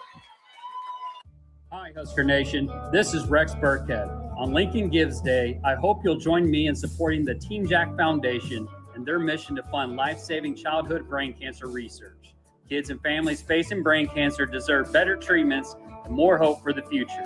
Every donation helps move that mission forward. You can make your gift today by visiting givetolincoln.com and searching Team Jack. I'm proud to support the Team Jack Foundation and the fight for every child and family affected by brain cancer. Life happens. Unexpected bills, tough choices. Your car needs repairs, but your child needs new shoes. What do you decide? At Nebraska Children and Families Foundation, they help families before small problems become breaking points. They connect parents to support so they can keep working, so kids stay secure, and so families stay together. Help Lincoln families thrive. Donate to Nebraska Children and Families Foundation through Give to Lincoln. Back to more of the Class A State Baseball Tournament on 93.7 The Ticket. 3-2, the final score here in our final game of the day at Warner Park. Austin Orman and Nick Sainert. Nick, what a way to start this Class A State Tournament. High drama in the 7th between Millard South and Omaha Westside, but unlike the first game, the higher seed is able to walk it off. It took a couple extra frames to decide it, but Millard North, some experience from last year, making it all the way to the state championship game against a juggernaut in Lincoln East. That experience shines through. Maverick Christensen delivers here in the bottom of the ninth. Yeah, I'll throw this in there also. I mean, if you're Creighton Prep, you have to be encouraged by what you saw. It's not necessarily, I mean, it's going to sound like a moral victory. You have to be encouraged what you saw out of Easton Laux, but here's the deal, is at the end of the day, you were in a situation to where you had multiple chances to do your job, move a guy over, whether that was, via bunt or however it might have been, and you were unable to take advantage of any opportunity that Millard North, frankly, in the early innings, yeah, Driffle was good, but I thought Creighton Prep had some really good approaches at the plate and a really good mentality coming into this thing. And so you left some out there tonight, or this afternoon rather, and ultimately you come up a little bit short. It was a great and well-played game from start to finish. I think if you're Creighton Prep, though, you're talking to Coach Pat Mooney, and you feel like you might have left a couple of opportunities out there in regulation, in the middle innings, especially that 3rd, 4th, 5th type of area. So here on the top bracket of Class A, we will take a breath tomorrow and Sunday. Class A will not be back in action until Monday, sorry. I know my days of the week, not like I sing it 6 times a day with my 2-year-old. In the winner's bracket of the top side, it'll be Millard South and Millard North. The loser's portion of the top half will be Omaha Westside and Creighton Prep. Couple fun rivalry matchups there coming your way on Monday. But for tomorrow, we will turn our attention to Class B. The games that we will have for you tomorrow at Warner Park, it'll be Omaha Scott and Lincoln Pius X leading us off. Same game times at 9 o'clock. And then at noon, it'll be Gretna East and Omaha Gross. Looking forward to that tomorrow. I am going to hustle down so Jay Foreman doesn't throw a conniption on Old School. That is right. It's been a fun way to start the Class A State Baseball Tournament. We'll talk to you with Class A action on Monday. We will talk to you with Class B action tomorrow. Same time, same place, 9 o'clock here at Warner Park. For Nick Sainert, this is Austin Orman saying so long. We'll talk to you again soon. At Planet Fitness, we know how important it is to take care of both your mind and body. That's why now through May 15th, all new members get free massage amenities all month long, so you can reset, recover, and leave feeling stronger than when you came in. Join the club for just $1 down, $15 a month, and get free massage amenities for the month of May. No commitment. Deal ends May 15th. Planet Fitness. We're all strong on this planet. See club for details. Nevco is hiring CDL drivers for Ready Mixed Concrete in Lincoln and Palmyra. Ready Mixed offers great pay, medical and retirement benefits, paid time off, and they cover the cost of CDL training. Apply with Ready Mixed Concrete today to be eligible for a $2,500 hiring bonus. From Nevco's beginning in 1908, it's the employees that have formed the company's solid foundation. Start your career today with Ready Mixed Concrete. Visit NevcoInc.com. That's NEBCOINC.com. If you're seeking a career with a growing company, Gaina Trucking and Excavating is hiring and looking for additions to their team. Gaina Trucking has a strong team culture, competitive pay, 401ks, and benefits like health, dental, and vision. Drivers are guaranteed 40 hours per week, even in the winter months, and are home every night. Start your career today at Gaina Trucking and Excavating. Apply today at GainaTrucking.com. Are you looking for an exciting new way to put your skills to work? Explore new career options in the fintech industry at Currency, a Sandhills global company. We offer full-time positions in financial sales, compliance, operations, and other fields. We also offer a 4.5-day work week, an attractive benefits package, and opportunities for advancement. Put your motivation to work and grow with us at Currency. Visit gocurrency.com/careers to learn more. At Cedars, we're here to make sure that kids have the safety and stability that every child deserves, where they're protected and where they feel safe. You make this possible. Today, more than ever, we need your support to be here for kids who have nowhere else to call home. Now through May 28th, make a big impact through Give to Lincoln.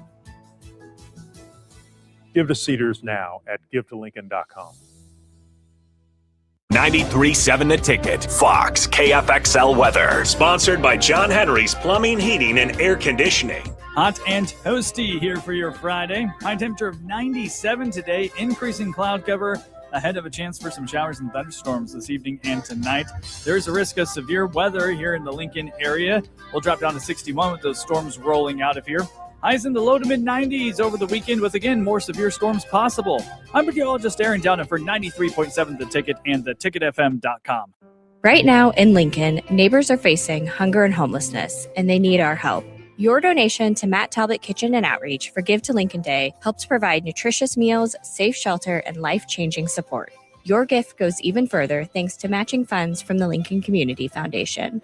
Working together, we can make our community stronger by ensuring that everyone has access to nutritious food and a safe place to sleep at night. Give to Matt Talbot today or anytime through May 28th at givetolincoln.com. Sandhills Global is growing right here in Lincoln. With our expanding campus and continued growth, we're hiring across a wide range of careers, from interns to experienced professionals. Join the team at Sandhills Global and build your career with competitive pay, great benefits, and real opportunities to grow. Visit sandhills.jobs to view openings and apply today. That's sandhills.jobs. Hey USA, it's your 250th birthday, and Amigos brings the party. The Yankee Burrito is back, and what's more American than a hot dog in a crispy tortilla? This summer, the All-American Twist is back too, for just $3.99. There's festive layers of red slushy, white soft serve, and blue slushy with whipped cream and a cherry on top. Celebrate freedom, flavor, and fun in every bite with a Yankee Burrito and All-American Twist, only at Amigos. When tacos and quesadillas join forces at Amigos, something seriously delicious happens. Quesadilla tacos. Crispy on the outside, gooey on the inside, folded taco style, and stuffed with bold seasoned flavor. It's like your favorite quesadilla and taco teamed up for the ultimate spring fling. With Tex-Mex, chicken, supreme, or steak, Amigos has a quesadilla taco for everyone. So hurry in. This tasty collab is here for a limited time only. Get the ultimate flavor fusion with quesadilla tacos at Amigos.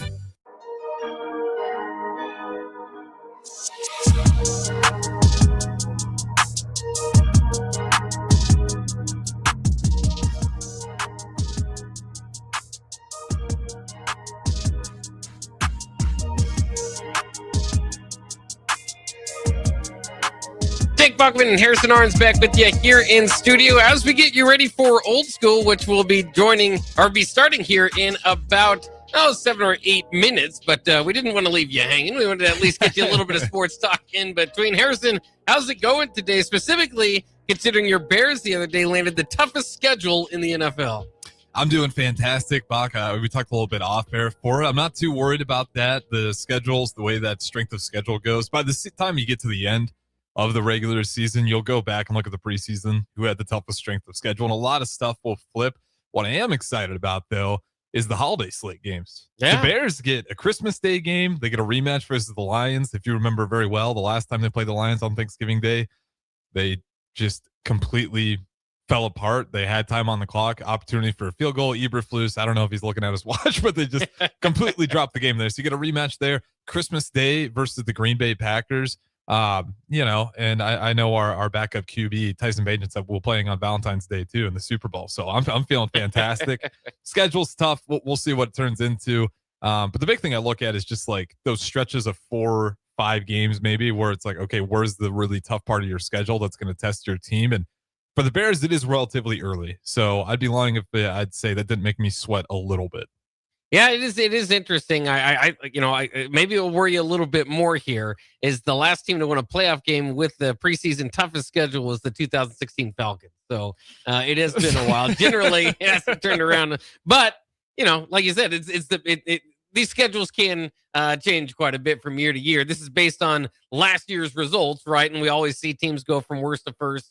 Heck, the Commanders going into last year would have thought that's a very difficult game. Right. Didn't turn out to be, I don't say it wasn't a difficult game, but they didn't turn out to be a very good team. So, there's different ways to read that. But, as I was kind of looking through it, is also the schedules were really set up pretty well for the worst teams in the league to pick first in the draft. And unfortunately, that includes my Cardinals. So it's kind of funny is the Bears got the toughest schedule. At least they can, they're a playoff team. They can maybe feel like they can fight against that. The Dolphins and the Cardinals both have a long way to build upward, and unfortunately, they did not get the help from the schedules. The Dolphins had the second toughest schedule in the NFL, 11 winning teams from last season for the Dolphins. That'll be pretty tough. And the Cardinals, third toughest schedule. I was going through it. My Cardinals, whatever your team is, you jump to it, you can go look through it. There's a few games there, maybe week 15 through 17. I think they can win, but it is going to be tough for them to stack up too many wins before midpoint of the season. So it is interesting that way. You look at the other end of that, the Bengals only have 4 games against winning teams from last season. So Zach Taylor, Drew Boer, those guys looking to bounce back. Taylor's always somewhat on the hot seat, it feels like. So maybe this will be an opportunity to turn that around, or the opposite. I mean, if you struggle this year, you kind of got at least another thing working against you there, and that the schedule is laid out in front of you. Chiefs, interestingly enough, even though generally when you finish with worse in your division, then you're going to play a crossover against that slated team from the another division. They still finished with the 5th toughest schedule in the league too. So will be kind of interesting. Again, all of this by some of it, I shouldn't say all of it. Some of it by small margins and whatnot, but because in the NFL, you're going to have to play every week. Yeah, and the Bengals is going to be interesting for them. It's like, all right, you're not playing a lot of teams with winning records from last season, but with the way that defense was playing last year, I don't know if they need to play winning teams to necessarily still get beat. So that's going to be the question for Zach Taylor. And you're right, it's every year he feels like he's hovering around that hot seat. It'll be interesting to see how those guys do. I'll ask you before we get out of here, what did the Cardinals do for their schedule release video? I didn't. You know what? I didn't look at that. I didn't care. All right, fair didn't necessarily look at that. Although those have been entertaining over the years. I didn't really catch too many. Did the Bears do something special? Yeah, they had Romo Dunze with the fro do a Bob Ross impersonation. They painted. Okay. That one was really cool. That's pretty good. The Titans had a great one. They were just going up to strangers and referencing. So they walked up to an old guy like, "Are you Jerry Jones?" No, it's just an random old 9-year-old, and they'd be like Cowboys and put the date on there. Nice. I get a great kick out of those. I gotta go check. Yeah, I should go see what the Cardinals did. Probably just crying for the most part. But thanks for joining us here in this short segment. We'll be back around the corner with Old School on 93.7 The Ticket. Coming up next year, don't leave us.